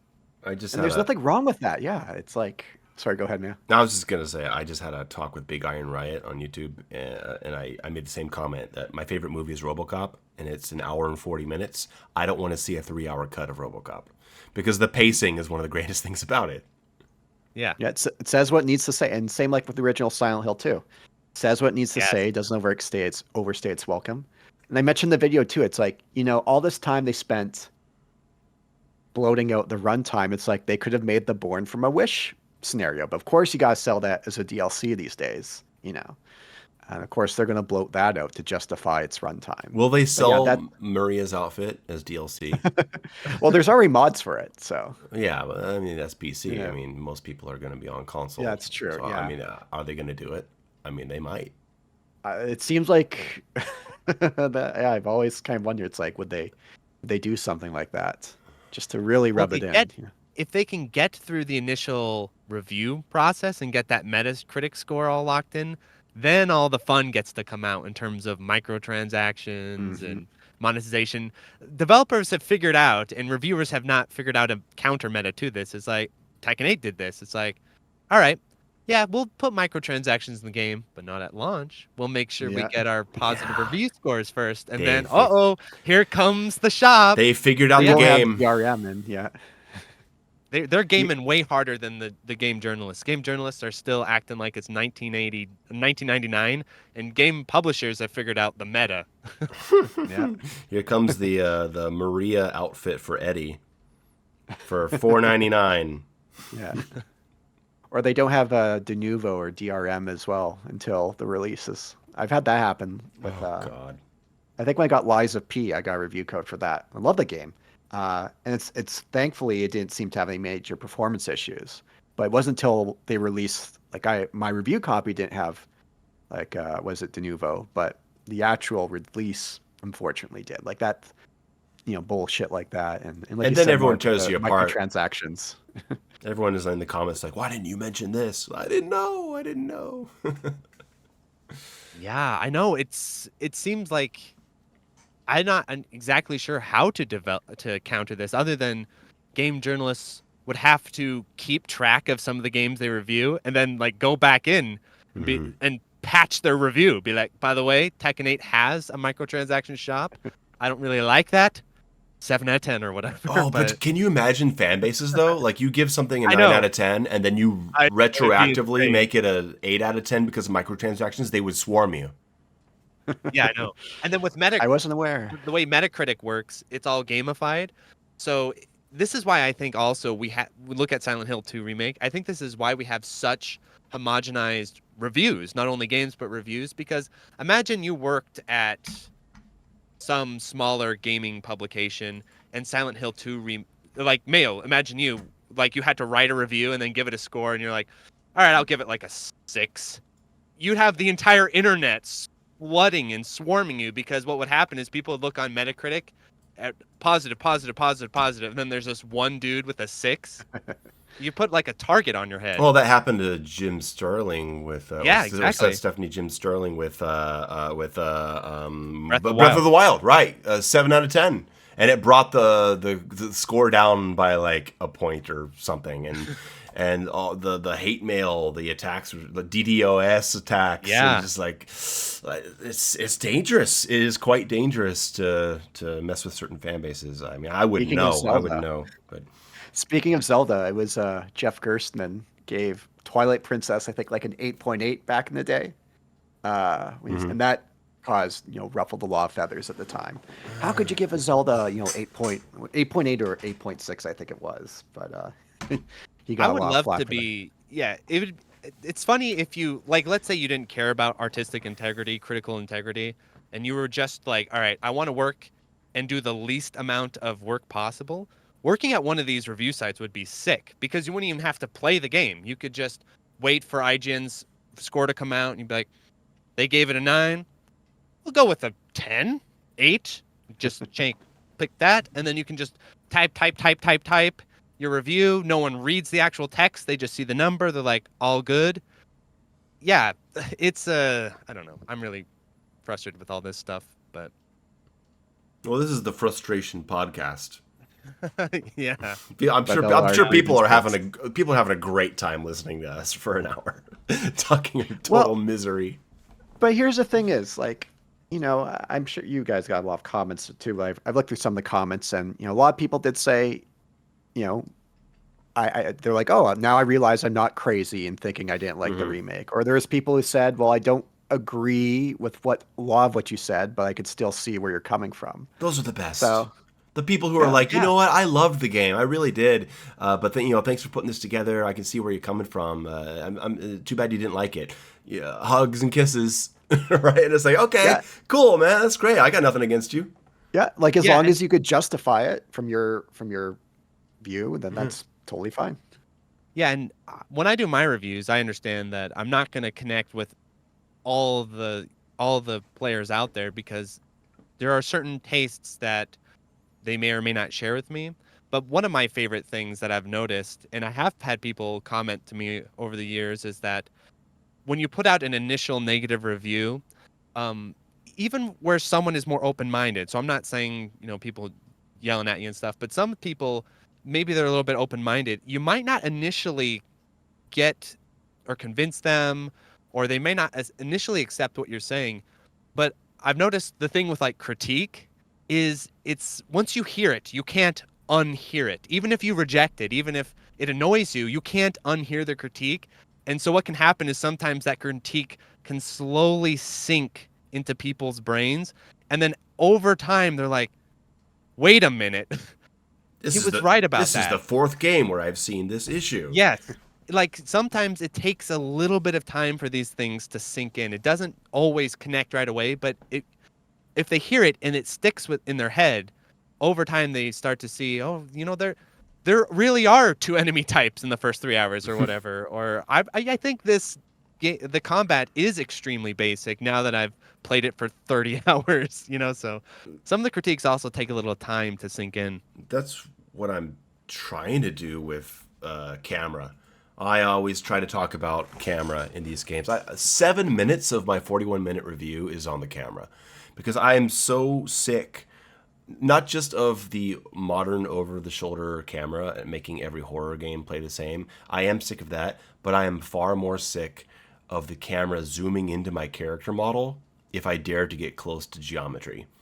And it's just screams of laziness. It sounds like they just, like, when they're making the game, it sounds like they just like pick a preset. I want my game to be in this camera, and then like the engine sets the camera up, and then they just leave it alone. I'm sure that's not how it happens, but that's how it feels, because it doesn't have to be this way. The camera does not have to zoom into your character's polygons when you step up against a wall or you back up against a basket that's on the ground, and the camera's like it zooms into you, and people are they've just accepted it now. And this isn't 2008. This isn't Dead Space 1, where it's like, oh, this camera is fucking me when I get in the corner. It's been 20 years, guys. And the camera is still doing the same goddamn thing every time I get next to a wall. And it's so much worse in a game in claustrophobic hallways against enemies that run up at you and you have a dodge move. Where Yeah. any wrong dodge can put you in the corner, it can put you up against a wall, put you up against a hospital bed that was behind you, it can put you up against an enemy you didn't see, and now the camera is up your asshole, and people are just okay with it. And it doesn't have to be this way. There's ways to fix it, and the developers just don't. It's fine. It's fine for them for it to be this way when it can be fixed with mods within a couple months. Within a month, they have an FOV mod that locks the FOV so you're not screwed against a wall. And I don't understand why people are just okay with it. If only we could go back to fixed camera. If only. If only. yeah. At least then I understood the problems I was dealing with, and I could work around them better. Just, oh, God. And that's a funny thing That's is a with great point though with like today's camera systems and today's mechanics. Same thing with the suck to target homing is they're trying really hard to automate out a lot of the dynamics of okay, you have to control the camera, or hey, you have to think about the camera. So they're trying to automate it out. But in that process, it's usually way messier because, like you're saying, the camera's getting clipped on the walls. You go to do a suck to target, and you're just whiffing in the air, or the nurse's tracking glitches out, and she's breakdancing instead of attacking you. Like they're trying to automate out all of the skill of dealing with the mechanics of the game. But ironically, that can make it way harder because you have no control. You're just, oh my god, the camera's gonna do what it's gonna do. And I know exactly what you're saying. There was parts where I was in a hall and the camera's just like looking up who knows where. And I have to just listen. I'm like, all right, I'm going to have to dodge based off of sound right now because I can't see anything. That you put it the perfect way. They're trying to automate the process because in an older game with fixed camera or whatever kind of camera system that's not just like following the player. I mean, hell, those cameras go back a long time ago. Tomb Raider 1, the camera's just following you, right? So it's not like this is a modern invention, but there was a lot more variety in game styles with the way the cameras were being implemented. You look at Devil May Cry 1, right? And the opening sections of that game where it's like framing the castle from different levels, and they actually had to have someone in charge of framing every single angle of the game to look right, to complement the combat, to show off a certain thing artistically, to draw the player's attention to an item they need to see without having it flash or having an icon on it. They had to do this. They had to have camera direction for what, 1,000 different camera angles in their game. Yeah, imagine that guy. And now it's just put the camera over their shoulder and let them look around. And done. Program this algorithm of some sort that if they get caught in the corner, it'll work like 70% of the time. So. Yeah, whatever. Move on. Let's start doubling the size of this map while we're at it. And it just their focus is in the wrong place. I miss that. I mean, now we've transitioned into camera style, and I'm talking to two guys that appreciate this stuff. But I was looking at a still from the upcoming indie survival horror game Echoes of the Living, and it was just like a guy standing next to a bed in a room, and the camera angle was like in the upper corner looking down like it would in an old Resident Evil game. And I looked at it and I was just like, wow, that looks really nice. Photography. I love that feeling of I can close my eyes and I can think of a scene in an old video game and I see it from the way the camera angle presented it to me. I remember it like I remember a photograph because it's actually framed through cinematography. But then if you think about the police station in the Resident Evil 2 remake, think about the laboratory, think about the sewers. You think of them all through the over-the-shoulder perspective because that's how you saw them. But if you think about those same locations in the original Resident Evil 2, you think about dozens of different angles. Like, right, Boulder Punch, right now. I want you to think about the library in Resident Evil 2. Library. What do you see? You see that shot against the double doors and the camera's far away, and you also think of that shot of looking down on the shelves that you have to move. There's so much artistry that has been lost by ditching these old camera systems that games become less memorable to me. Resident Evil And 1 also, remake. I think of in the residence, the one room you go in and the spider The is above you. spider, the guard, yeah, in the guardhouse, and like the Yeah. meeting, the party room. Yeah. Oh, Oh my dude, god. you just can't do that with modern camera angles, I feel like we're not Um, going to see that in the AAA space anymore. It has become something that we're only going to get in indie games. yeah.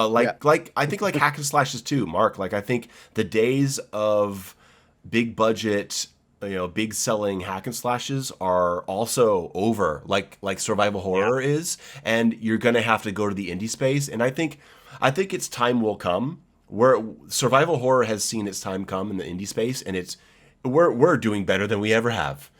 But I think you're going to need a few more years for. There's already some a Slayer X. I don't remember the name. There's been some good indie hack and slash attempts, but I oh, think we're Slave still. Zero X. Yeah, that one.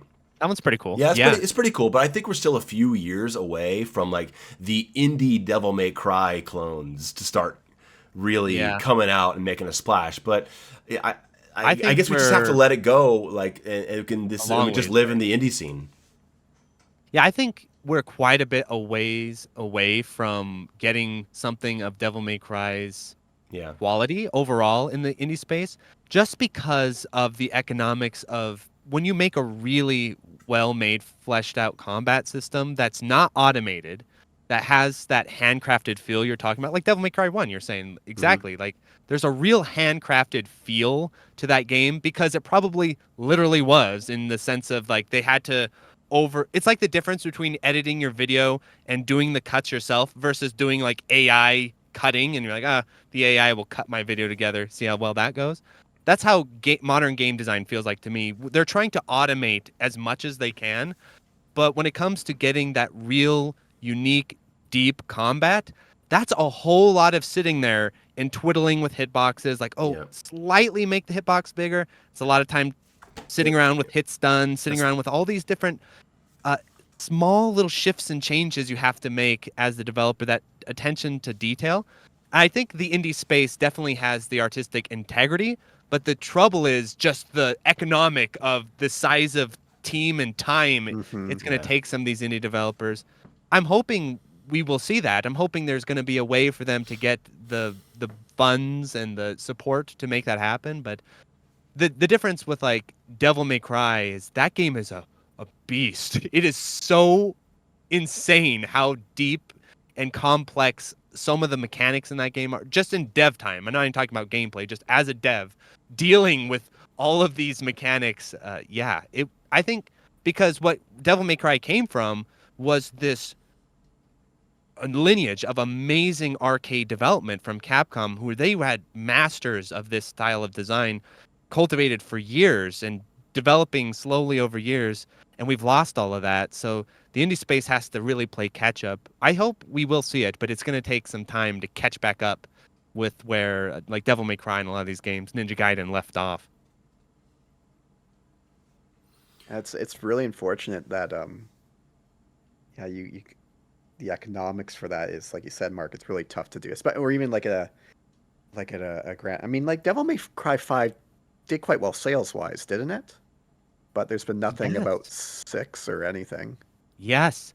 But I really wish, you know how you can look up on Wikipedia and see the budgets for films, and you Hmm. can see, all right, this is how much budget went into a film. I really wish we had a resource like that for games. It would be fascinating because who knows how much money Capcom spent on Devil May Cry 5. God knows how much it took them to develop all of that and put it all in an engine and do everything. And then it'd be great if you looked at that budget and then looked at the budget of like Resident Evil 2 remake or 3 remake or 4 remake and compared the budgets and see which was more costly and stuff like that. Because I get the idea that because Devil May Cry 5 had all this unique stuff going on, all these assets they had to make, I bet that was a really expensive game to develop. Well, the budget for Resident Evil 3 remake was 50 cents. Yeah. Leftover from RE2 remake. Yeah. Yeah, and I mean, with the RE remakes, they can reuse a lot of stuff. yeah. And I guess, Mark, on your point of the budget thing, I mean, the closest thing you could kind of do if you go to sites like Moby Games, you could look at credits. So you could see, oh, there was X amount of people. Like I'm looking at Devil May Cry here, Yeah. PlayStation 2. They have 135 people credited. Um, Well, we know the you know, PS2 era, the budgets were significantly smaller. yeah. Harada pointed that out when he was talking about Tekken. He's like, so making Tekken 4 and 5 compared to making Tekken 8 budget-wise is insanely different. So we Hmm. know, Well, the so we team, know anything from the PS2 era is going to be significantly cheaper than what we're dealing with today.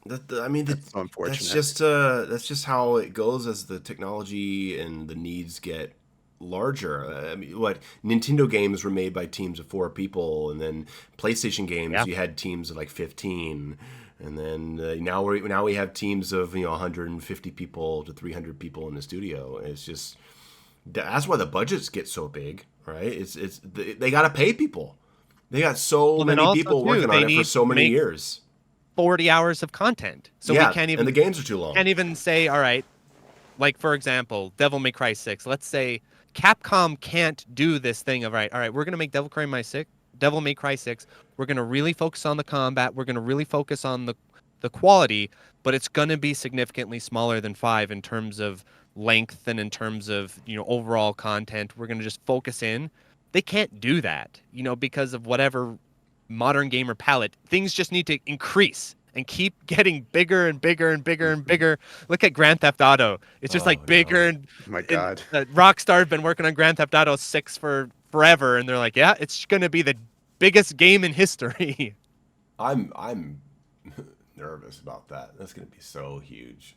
If I don't really get into the gameplay, I mean, how am I gonna put Would 100 it hours even be into that? possible to review at that Yeah, point when I it's know so massive? It won't It, be. it can't even have reviews because, like, okay, I'll see you next year when I finish the game and can tell you about it. Yeah. One Mark, year later. Mark, I would love a Devil May Cry 6 that is 7 to 8 hours long, but has 4 different playable characters. Yeah, me That too. would be fucking great. And I'm not even a big Devil May Cry guy. I'm more of a God of War guy, but I would love that. I would play the hell out of that. I know. Yeah. I feel like if there's a way they could get modern gamers to step back off this ledge of make everything 40 hours, that's going to open up so much more possibilities for survival horror as well. Like maybe with Silent Hill 3 remake, they could make something of reasonable length, but we're on this sort of weird like joust where no one's willing to take that risk because if it blows up in their face, they lost a lot of money. So yeah, we're in a real tough Yeah. situation. That's why I call it the gaming depression, where even if the developers have the kind of idea of, hey, let's make a more focused game, economically, they're really heavily disincentivized from doing that. Can we? I- All right, Boulder, go ahead. I'll save what Yeah, I have to just say for later. yeah, it's just when it comes to game length, they should just emphasize more. Like if I if they wanted to sell Silent Hill 2 remake to me or something, I'd love if they did. Oh, you know what? We'll make the game.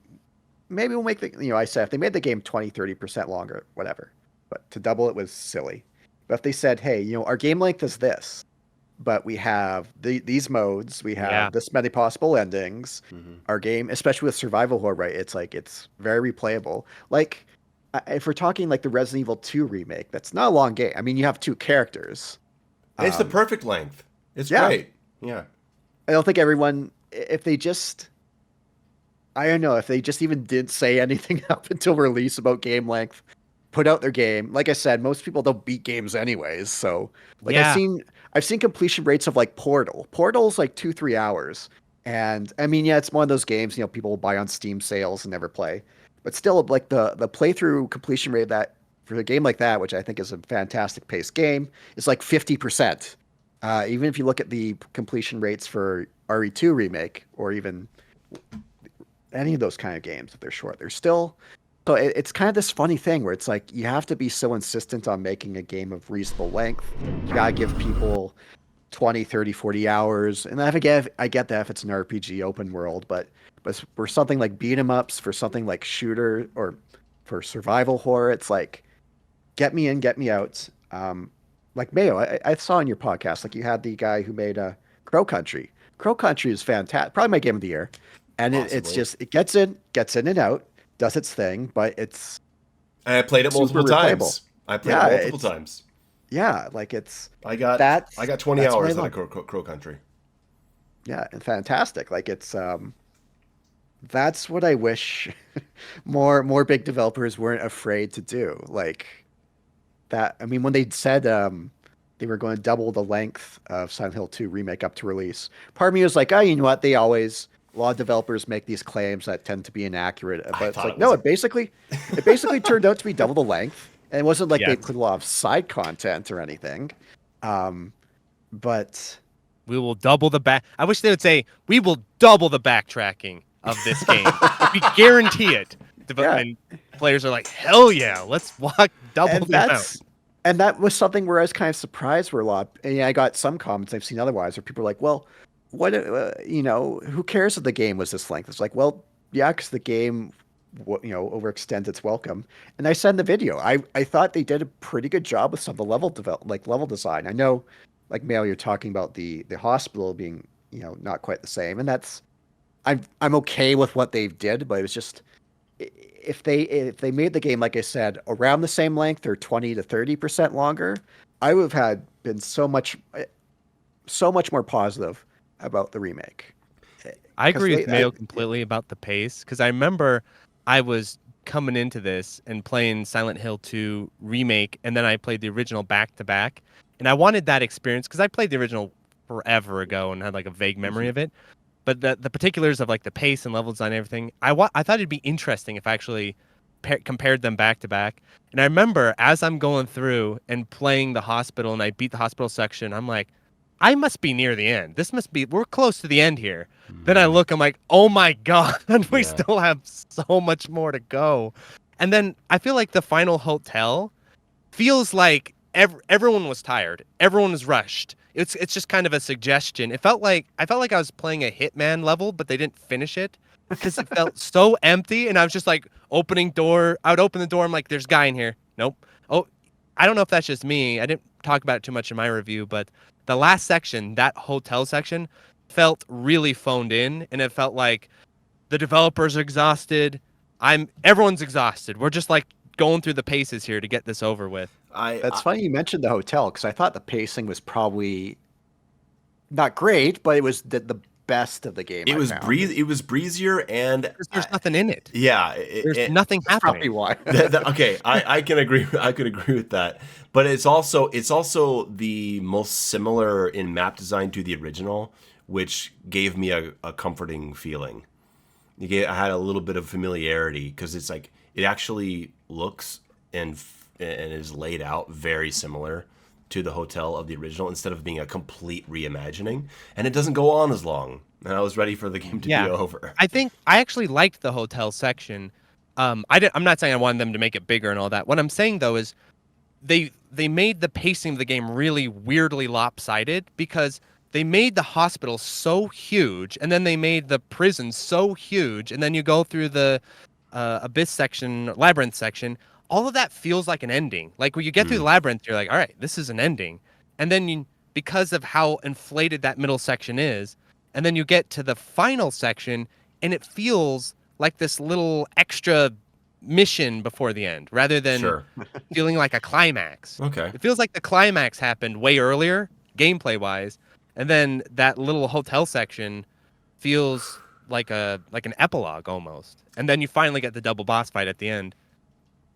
Just so many things in the remake, expanding the duration of the maps. It just feels like missing the point of how they were developed in the original. A lot of it feels like, oh, we're gonna take this because they did it in the original game, but we're gonna double it. We're gonna give you even more when that it misses the point of why it was there in the first place. I mentioned this with Big Iron, right? The combine items. I think this is a great example of how they take something from the original without missing while missing the point. you notice that you can combine items in your inventory to make combined puzzle items, right? Yes. So when is the first time you do that? You do that at the jukebox. You combine two broken halves of the record with the glue to use in the jukebox.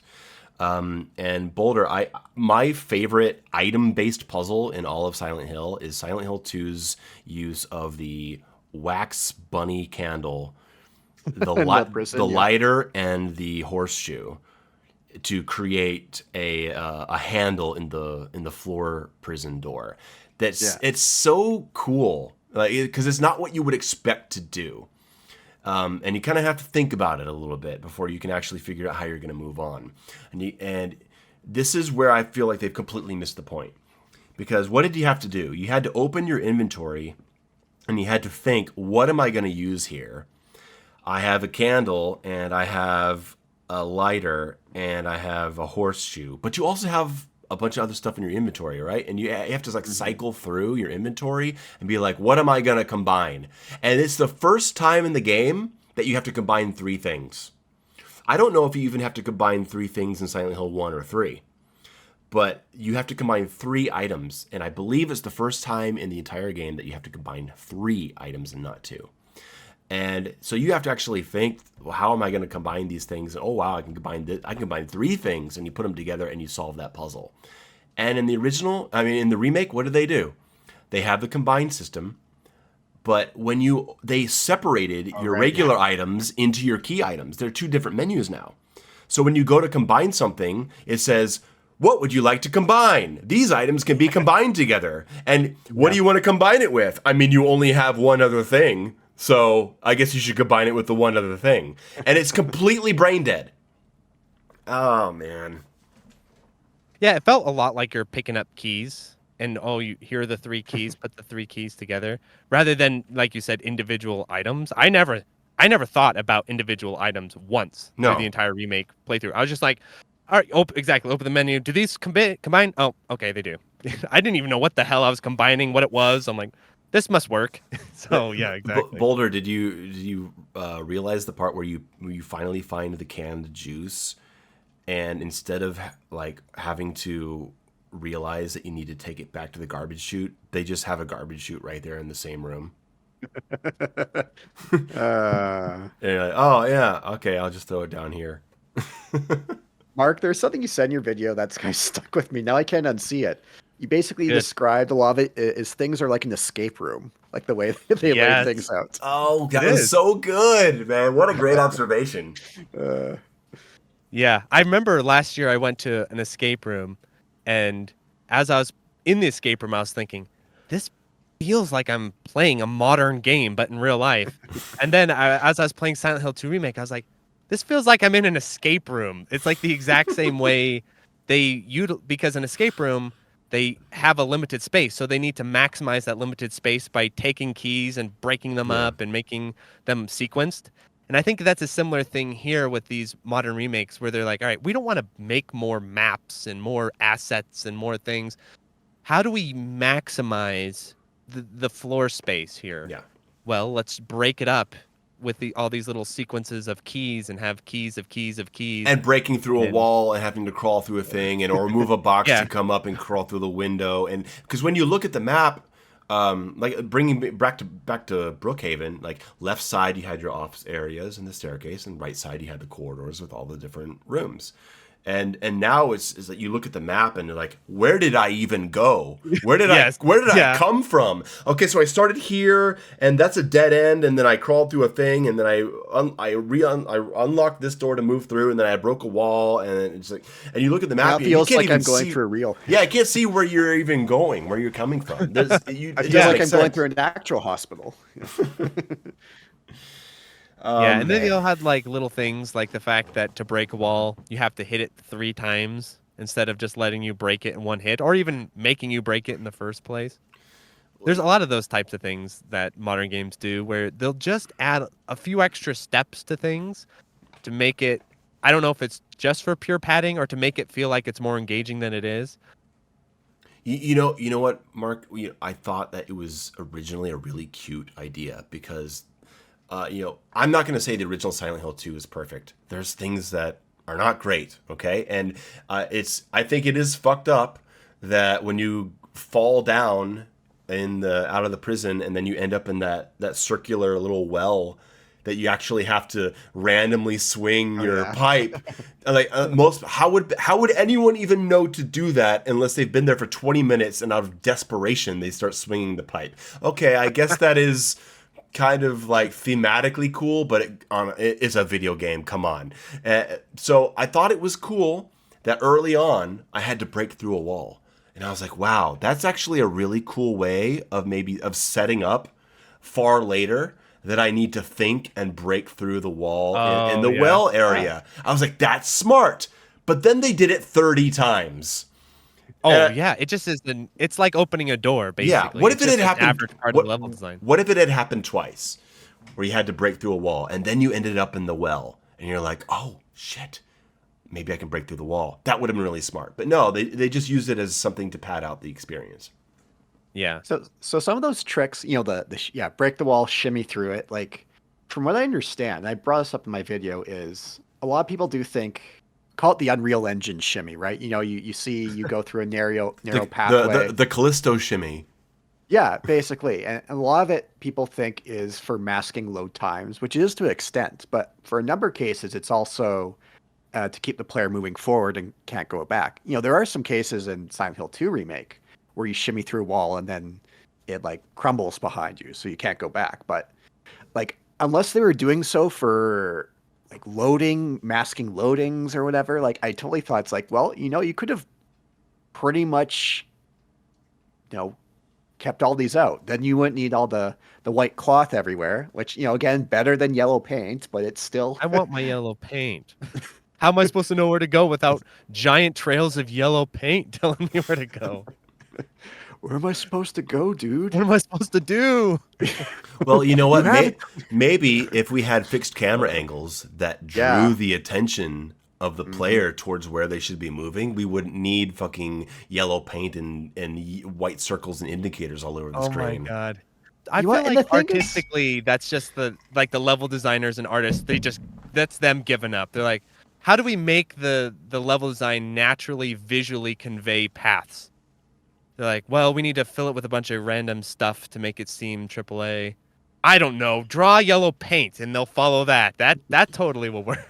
I just played a game. I just did a sponsored video. It's actually coming out tomorrow.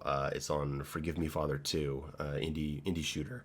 And there are a couple moments in that game that have yellow paint on it. And I was like, I've never cared personally. It doesn't bother me nearly as much as it does a lot of other people. But I did notice it, and I was like, oh no, I wonder if the whole game is going to be filled with just like yellow paint telling me where to go. And luckily, it was only there in like certain moments in kind of like the opening levels. And then as the game went on and the levels started expanding and becoming more maze-like, the yellow paint basically disappeared. So I was like, okay, all right. So you're kind of easing the new general audience into where they're going for the first couple levels, and then you're opening it up and you're letting them have the experience of actually thinking. I was like, okay, I don't mind that. That's okay. I had a little bit of a scare, but it actually turned out to be all right. and You the know thing is with what bothers me about the yellow paint isn't the concept of you putting visual markers where people need to go. I really do not like, because we're in this idea that everything needs to be standardized, everything needs to be homogenized, that some sort of secret handshake occurred across all modern developers. And they're like, okay, we're all going to agree to put yellow paint as our pathways. That way all of our games can indicate pathways the same way. Like it's a road system in your town. Why doesn't, at least if games want to put visual indicators, at least make it diegetic to your visual design of your game? So whatever game it is, because just every game, what happened? The CIA came in and painted yellow paths through the level. It's just, to me, it's just really an inelegant, and it's, again, that standardization of all games will play the same, all games will now look the same pathways wise. I don't know. I just really, if you have to have some sort of visual indicator telling the player where to go, at least make it contextual to your game specifically. Imagine Imagine RE1 remake with yellow paint. Yellow paint mod, please. Yeah. Resident Evil 2 remake, like they used yellow police tape, which helped guide the, and that to me made sense because it's like, well, we're in a police station that's been torn apart. Like, The boards on the for the windows have yeah, like like, a yellow tape to them or something like that, yeah, it's right? like, okay, It was subtle. that's fun. Yeah. And you know what? Yeah, Even in the Silent Hill 2 remake, there were cases where it's like, okay, there's some lighting here that's clear indication where it should go. Yeah. Like in the town, there's the record store which had like the wind chimes out front. I'm like, great. Beautiful. You That know? was so Yeah. good. The wind chimes. Yes. It was like, yeah. I will give Silent Hill 2 remake points for not having yellow paint. Like I'm that desperate to be like, you know what? There's no yellow paint. I got to give you credit there. I'm that desperate to get rid of this stuff. yeah, James didn't like talk like a blabbermouth, like, wait a minute, what's that over there? Like that, some of Yeah. it, the praise I give to the game, it's like, well, at least it's not as bad as a lot of what modern games do. But I mean, the thing is, like, they show points, yeah, with lighting in the hospital. It's like, okay, Yeah. clear, this is an important area, but it's like, do we need all this white cloth? I mean, this is what happens. Sure, I know, Mayo. I'm sure you've probably seen this video where they did a GDC talk for God of War, Oh, and like the 20 they showed Dark Side Phil. Dark Side. Yeah, they showed Dark Side Phil as an That's example. have you seen that, Mark? Is that suck to target? Because I've No, definitely seen the God of War suck to target. No, it's one. it's this GDC speech where they're talking about how they need to design the game like with the player in mind, and they're showing footage of Dark Side Phil playing God of. It's like That's how they think. It's embarrassing. That is actually, I actually think that's a good example though, because that is how they picture their audience's intelligence level. They do not think, they actually do not account for legacy skill. So they don't think, all right, Mayo has played this same style of game 150 times at this point. He knows all of these mechanics. He knows exactly what's going to happen. They don't ever account for that. They are always accounting for the dark side fill of, okay, someone who's actively not going to engage with the legacy or just the skill set of the game. So we need to make it as obvious and aggressively obvious as possible. But Put the yellow paint. But you can't. Here's the thing: you can't satisfy them. There's nothing you can do to actually help them. I remember years ago when Doom Eternal came out, I saw Darkside Phil clips, and I saw him. I'm like, you guys know that game that the Caco Demon has the weak point where if you can shoot the sticky bomb into his mouth, he does a glory kill. But then there's other like combos you can do to kill him faster. There's all kinds of ways you can take care of a Caco Demon, especially at long range. It was single shot from the Arbalest, dead, and he was standing face to face, Caco Demon in his face, shooting the assault rifle at him, and he died. And he said, "What the fuck? There was nothing I could do there."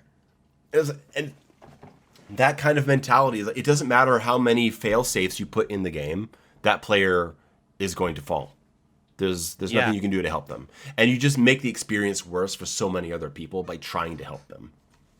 Or you make the experience aggressively childish where they're like, okay, you have a weapon that has a blue attack, and then we're going to put a blue flash on the enemy. So, okay, kids, blue flash, blue enemy, get it? So they aggressively remove as much ambiguity from combat as possible. They do not want you to sit and think, all right, so I died there. What attacks could I work? What about the ranges? Should I use this weapon? They want none of that. They want you to know, oh, you should have used the blue sword on the blue guy. You should have used this guy on this guy. And we're going to like match them up like little blocks. And We're seeing that a ton with modern combat design. And I think what you're saying there isn't necessarily a bad thing, but everything is to degrees, right? What I like is like if you're going to have an enemy that's like, for your example, the blue enemy requires the blue weapon. Okay, it's like, okay, yeah. I'm okay with you sprinkling in something like that if it gets me to understand the utility of the blue weapon in a larger context. Because there are players who will pick one thing and they'll stick to it because that's what's working all the time. And so what you can do is if you're using the yellow weapon all the time, the yellow weapon just takes care of everything.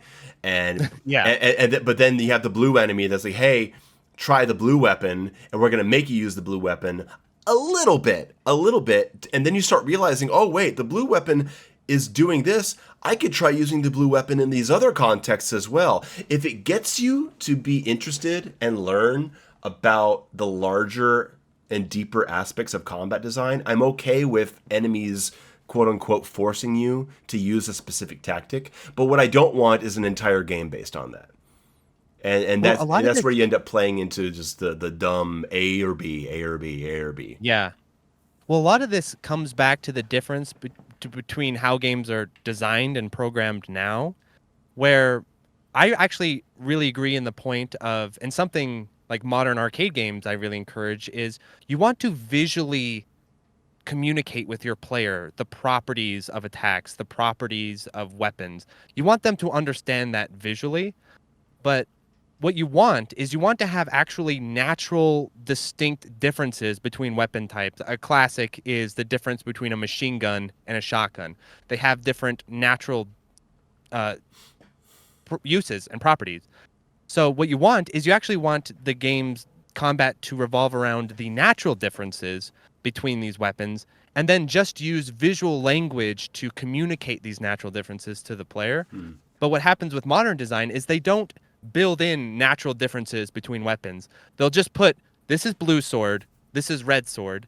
Blue sword and red sword are indistinguishable. They have the same attack startups. They have the same, everything is same about them except the color. And then we'll just program in a condition that checks, is it blue or red? But the weapons themselves, there is no natural difference. Like, think of Ninja Gaiden. There's a natural difference between using the scythe and using the nunchucks in terms of the attack types, the weapon types, the range, the hit stun, the moves. They're all distinctively different.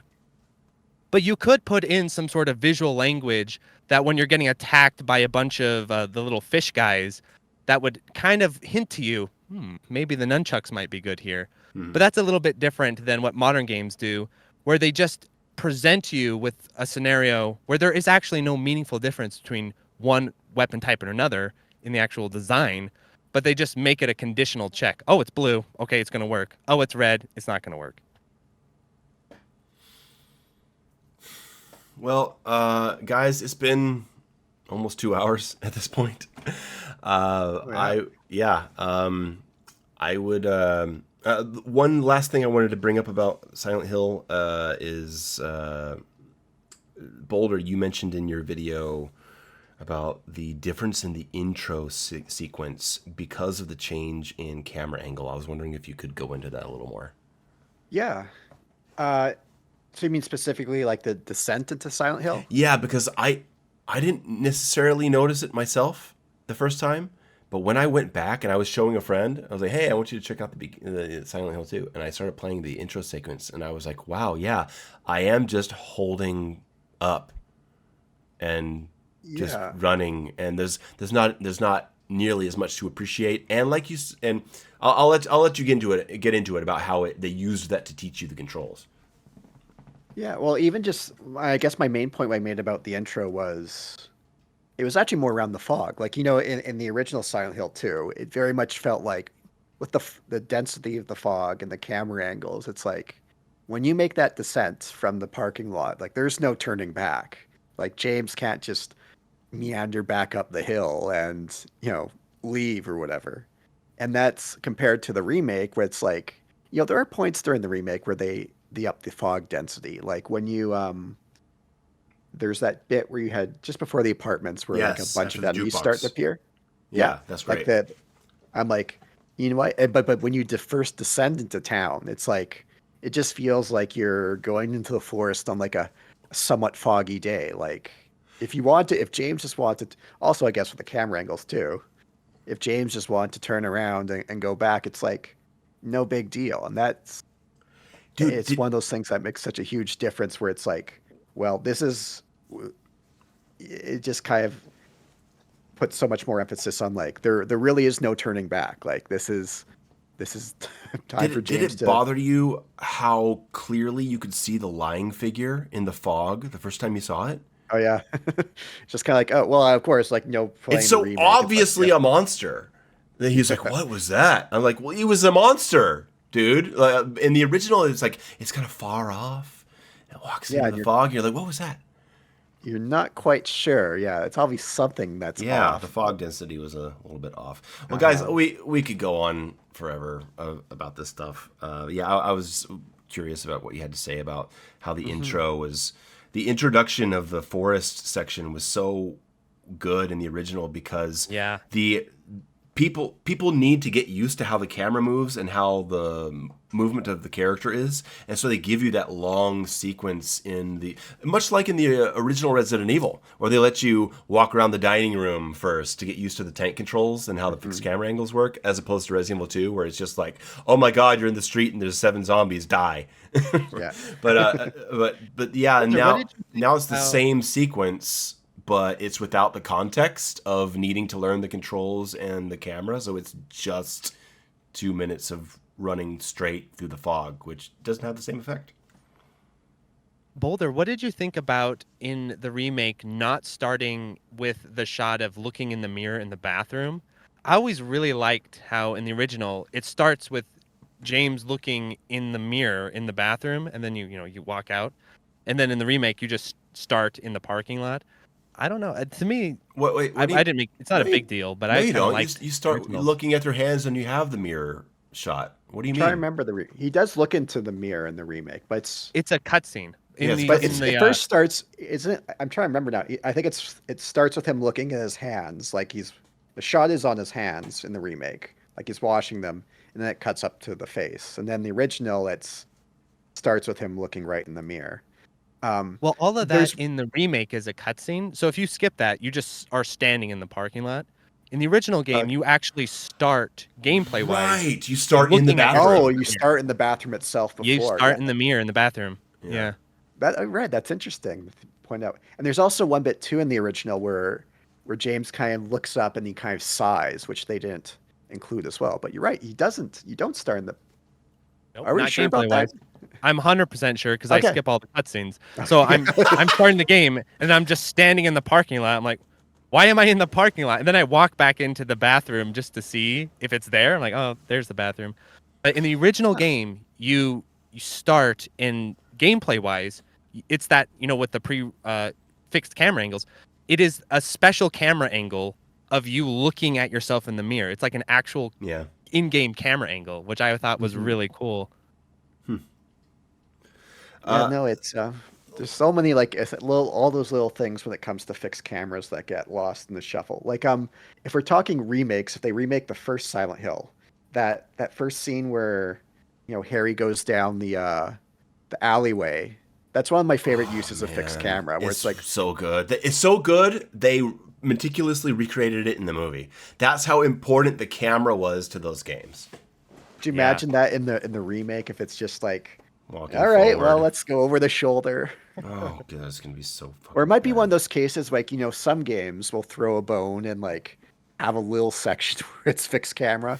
Uh, Mayo, did you play the Alone in the Dark, the one that came out this year? I did a Yeah. review of that. Okay. Yeah, like there is a bit near the end where it just cuts to like a fixed camera. It's like, hey, remember That was this? Like, what? cool. Yeah, that was And cool little bone to throw to me. I mean, I'm which starving here. I can't eat bones, but it is something. also reminds me of the bits in the remake where you come across those like whatever you want to call them, echoes of the past. Echoes of the Where sometimes Echoes of we're you mean Echoes of the Living, the game that's coming no, no, out? no, no, no. Sorry, no. I mean like those bits in the remake where you come Oh, across right. that Sorry. like past echoes. I don't know what the Yeah. term they used for it. Where it's like, oh, remember, and you'll switch to the fixed camera. Like, oh, here's the room where you fought Pyramid Head. It's Yeah. like, hey, remember this? It's like, Yeah. I'd rather just be playing, you know, the original at that point. I thought they were kind of cute. They gave me a little bit of a smile.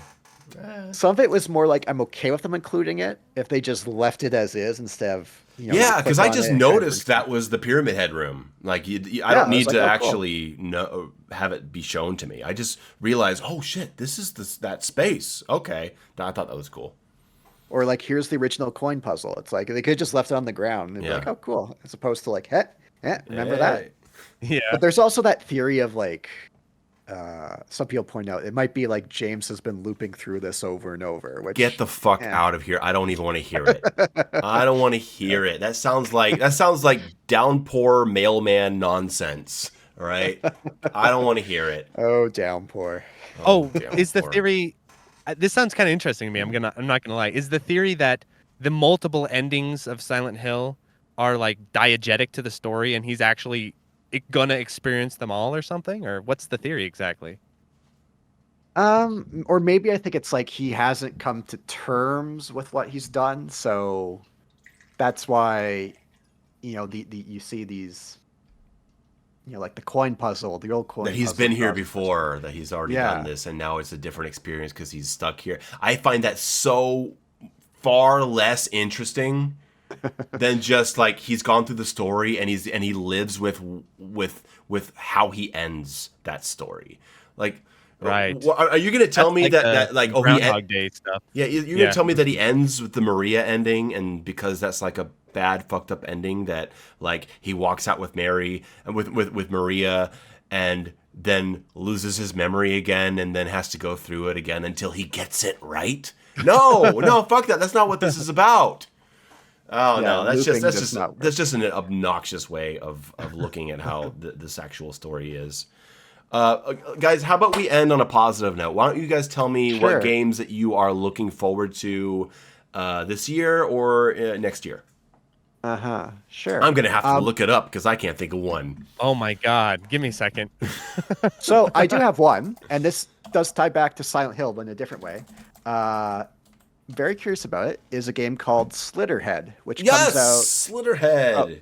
2-3 weeks. So it was the director, I'm forgetting his name now, the director of the original Silent Hill, who left after that one to go make the Forbidden Siren games. I know he Yes, did Gravity yes. Rush as well. Uh, and this Slitherhead looks kind of like some action, I don't know, action horror. It has Hmm. elements of swapping characters that kind of reminds me of, it's weird because I mean I did cover the Parasite Eve series earlier this year, the Third Birthday, which had this mechanic of like swapping bodies. um and plus it's an original IP, which always helps. He has a very good track record. There were some games I did check out over Steam Next Fest, more Hmm. along the lines of survival horror. I have to bring up what were they Echoes of the again? Living is coming out. I know Yeah, that. Heartworm. yeah. Heartworm was, is that the one with the camera? Yes. Yes, yes, that was quite interesting. What else was I'm a there? Patreon supporter of that dev. I can't wait for that game. What else? There was Tenebris Somnia, Yeah, that which looks which super is good. quite. I hope it's. I know it's under New Blood, so I hope it's not like Faith the Unholy Trilogy, where it's like it's a episodic release. I hope it's the full thing. Okay. Uh, Tormented Souls 2, which is an Yes. excellent. Okay. I like that looks to next year. Um, I will say Hollow Knight Silk Song. That's kind of a joke at this point if that game's ever going to come out. Okay. Uh, Be Crowned was another one I checked out on Steam Next Fest that looked quite interesting. Oh, there was one that it was kind of funny after I did my Parasite Eve review that got recommended. It's called 45 Parabellum Bloodhood. Cyberpunk Action Time, Cyberpunk Action Time, Active Time Action, which looks like kind of a spiritual successor to Parasite Eve. Interesting. Uh, hmm, that's kind of what pops up to mind now. Okay. I'll let Mark go, and I'll let Yeah, you go, Mark. Mayo. And I'll also have a question for you, Mayo, at the end. Sure.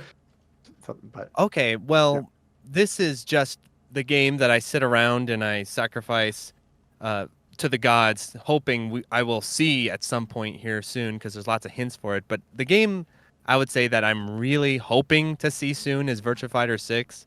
I'm a huge Virtua Ah, Fighter All fan, and right. Sega have been so like they've been teasing. Hey, this could be coming, this could be coming, and then still nothing. So, but that's the game I sit around and just am waiting. So, Virtua Fighter 6 would be big, but obviously there's no official announcement or anything. Lots of teases for it though. what? But in terms of a game that's actually supposed to come out at some point, there's a unofficial sort of follow-up to Metal Slug. I'm a huge Metal Slug fan, called Blackfinger Jet. I'm keeping my eye on this bad boy because I'm definitely interested in If it. that's good, let me know. I'd love to play that. Yeah, and then of course it's supposed to be every December. M2 Shot Triggers is supposed to release like a really, really solid port of an obscure shmup, but this year they haven't said anything. So whatever Shot Triggers puts out next, I'd be excited to see. But it is rough, dude. I was looking through upcoming releases for the rest of the year. I'm like, I can't find anything. That's how I felt about this year too. Honestly. Yeah. What do you got, Mayo? Do you have anything I should keep an Yeah, eye out for? I'm struggling. I'm sweating here. Obviously, I'm super hyped for the next Doom. I cannot fucking wait for Doom: The Dark Ages. Also, Hyperlight Breaker, I think is going to be cool. I love Hyperlight Drifter, and this seems like a big shift, and I'm open for a series reinventing itself for a sequel. I'm fingers crossed that the Streets of Rage reboot comes out as well. I'm very curious to see how that one will be like it's like 3D. That will be interesting. A 3D Streets of Rage reboot. I'm down. I mean, Streets of Rage 4 is one of my favorite games of all time, and I know it's not the same team, but fingers crossed that it comes out good. And the team Lizard Cube, I think, the people who made Streets of Rage 4 are doing the Strider reboot for Sega. Interesting. So whatever they do, I will follow them to the ends of the earth. And then outside of that, in survival horror, Echoes of the Living, Heartworm, the New Blood game that I don't know how to pronounce that Boulder just mentioned. Looks cool. But outside of that, I don't know. I'm not really thinking. I've been doing a lot of like QA design consulting stuff for some indie titles lately, and that's taken up a lot of my time, and it's made me not want to play games in my free time. But I'm doing some QA stuff on some games that are coming out next year, which I'm gonna talk about soon. I'm excited about those because I'm playing them all the time. But outside of that, I'm working on a 3-hour long video that's going to talk about the entire 20+ episode run of a TV show. So that's what I'm doing. But nice. Outside of games, what I mentioned, that's pretty much all I got. Mm-hmm. So my question, thing with, really go ahead, cool Mark. indie games is a lot of them just appear sometimes. Yes. Like I don't have enough of a pulse on them. Like Hyper Demon just appeared one day. I'm like, oh, this is awesome. Hyper Demon, wow, what a Hyper Demon game. rules. Yeah, Devil Daggers. Devil Daggers also rules. Also. I love those games. Devil Daggers especially is a huge favorite of mine. Yeah, I love Devil Daggers. So whatever he comes up with next, how about that? Sure, sure. That's why Marky mentioned that, where it's like some of these indie games come out of nowhere. Then there's also cases where I'm a big fan of games like immersive sims, like the Deus Ex games, Thief games, Dishonored. Okay. There's been several indie immersive sims that I've heard back 4, 5, 6 years ago, and it's there's still 2-3 people working on it. So it's these things take time. So everything takes rather forever. unfortunate. Yeah. So Mayo, my question is, if you will indulge me. I'm sure people probably want something question like this. What's something that the Silent Hill 2 remake, what are elements it could have taken from Doom Eternal to make a better game? What? Oh, where is this coming from? I've heard you're a bit of a fan of Doom Eternal. I am, but I outside of my retrospective, I barely even mentioned it in the past 2 years. I guess it's kind of a meme with it is a meme from people who don't actually watch my channel, and they just saw some videos from a few years ago, and then they saw some videos they disagree with, and they said, "Oh, he just wants it to be Doom Eternal," and then that's what they stick with for the rest of their fucking lives. Well, I'm sure someone would mention in the comments otherwise. Oh, anytime I have any kind of criticism, it's you just want it to be Doom Eternal. It's a fucking joke at this point. You love Doom Eternal though, right? I do. It's one of my favorite games of all time. Yeah. Then if people are making fun of you for a game that you love, just lean into the love. Sure. I have games like this too, and people make fun of how often I bring up certain games that I love. It's hey, I love the game. It's gonna come up. Yeah. Resident Evil 4, the original, is an example of that. There's a lot of good lessons to learn here. Yeah, just lean into the love of the game. Let me try to take this seriously. Hold on. I'm gonna need a pour a little drink for this. Do Okay, what you need to do. what could Silent Hill 2 remake learn from Doom Eternal? Enemy variety. Enemy variety. Let's go. Like Okay, a Marauder equivalent. let's go with better boss battles. Let's go with enemy variety. Let's go with a combat loop that can actually sustain the length of the game. Doesn't Doom Eternal have like a arcade style mode too? I It know has an Doom arcade. 2016 It does. did. It has an arcade style extra So you could lives do mode. like Silent Hill 2 Mercs mode. That would be cool. And then you'd have to add more stuff. But Silent Hill 2 Mercs, that would be cool. I guess. Okay, let's think enemy design and combat. It would be cool if there was something in the combat that made me think about multiple options better. Because Doom Eternal does make me do that. When I think like, oh, I'm going to target this enemy's cannon and break it, and then I'm going to throw a grenade to stun him so I can go in and punch and shotgun and he dies. And I'm not asking for combat in Silent Hill 2 Remake to be that complex and with like bombs and stuff like that, but The input buffer. You can mention that too. yeah. It's like if the game is going to be so combat centric, it comes back to wishing that it had more options to make it more interesting, like the charged melee or something like that. The input buffer issues. But look, I mean, Doom Eternal had some really bad bugs for the first 9 months until we actually got that fixed. So I can't speak to that. Like Silent Hill 2 released with some bugs too. Hopefully they address it.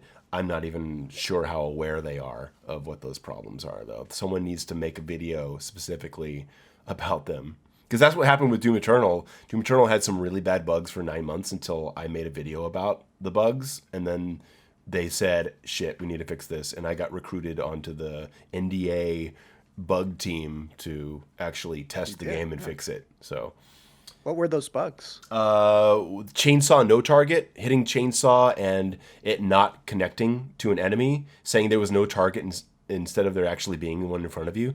And they did that to keep players from clipping into the geometry and dying. But that was such a rare thing that would happen that it basically made you unable to chainsaw any enemy that was in the air. It was really bad. That was one. Another was the blood punch. When you charge up a super blood punch, it would just not trigger. You would punch and it would just be random if the blood punch came out or not. And the other one was the falter glitch, where an enemy, the faltering system is like a stun system, where like if you throw a grenade at someone and it explodes, they go into a stun state for a second, and they're open to another attack. Some enemies, particularly the Mancubus, would snap out of the stun state if you got close to it, and it would do its defensive attack when it's supposed to be in stun. Things like that that got by, and the game launched with it, and it took us a few months to really realize, oh shit, this isn't working. And the serious players, the ones who were playing the game for hundreds of hours, were like, we're sick of this shit. And I put out a video about those 3 specific bugs, and I said, this shit has to be addressed or else everyone's going to start yelling at each other. And, Hugo saw it, and he took it to Marty, and he said, hey, we should do something about this. And then they reached out to certain players, put us under NDA, and we tested the game for 2 months, and they released an update fixing 2 of those 3 things. And then I was specifically pulled on that summer. I was the only person, and I was working with the id tech department to fix the issue of enemies snapping out of their stun animations, which they fixed in the 6.66 update that October. Huh. I should also mention now I actually haven't played Doom Eternal, which I know sound like sacrilege. I played 2016. Yeah. I actually played up to it. I played it just before Eternal came out, but I never got around to playing Eternal. You should. It's a great game. It's fantastic. I mean, I can't say enough nice things about that game. I mean, it's on. If I had to pick a top 5 games of all time, it would be there. It would be up there with Mortal Kombat 9 and the Resident Evil 1 remake, and probably Silent Hill 2 and God of War 2, which is probably my top 5. You guys want to name a top 5 before we go? That's my top 5. Oh boy, Resident Evil 4. Okay, yes, I agree with that one. Resident Evil 1 remake, probably. Deus Ex. StarCraft. Hmm. Maybe the original, like 1993 Doom. Okay. Mario 64. You've hit 5, man. You're done. Okay. I think, yeah. It's kind of what's that popped to mind. That's cool. Good choices. Mark? Well, mine are probably going to be kind of arcade focused. Yeah. I Dude, would put the original. it breaks my These heart are not to not put in. Streets of Rage 4 up there. Like, I really want to put Yeah, that in my top 5, but I can't. these are not in order of importance. Just put them in like order of what I can think of.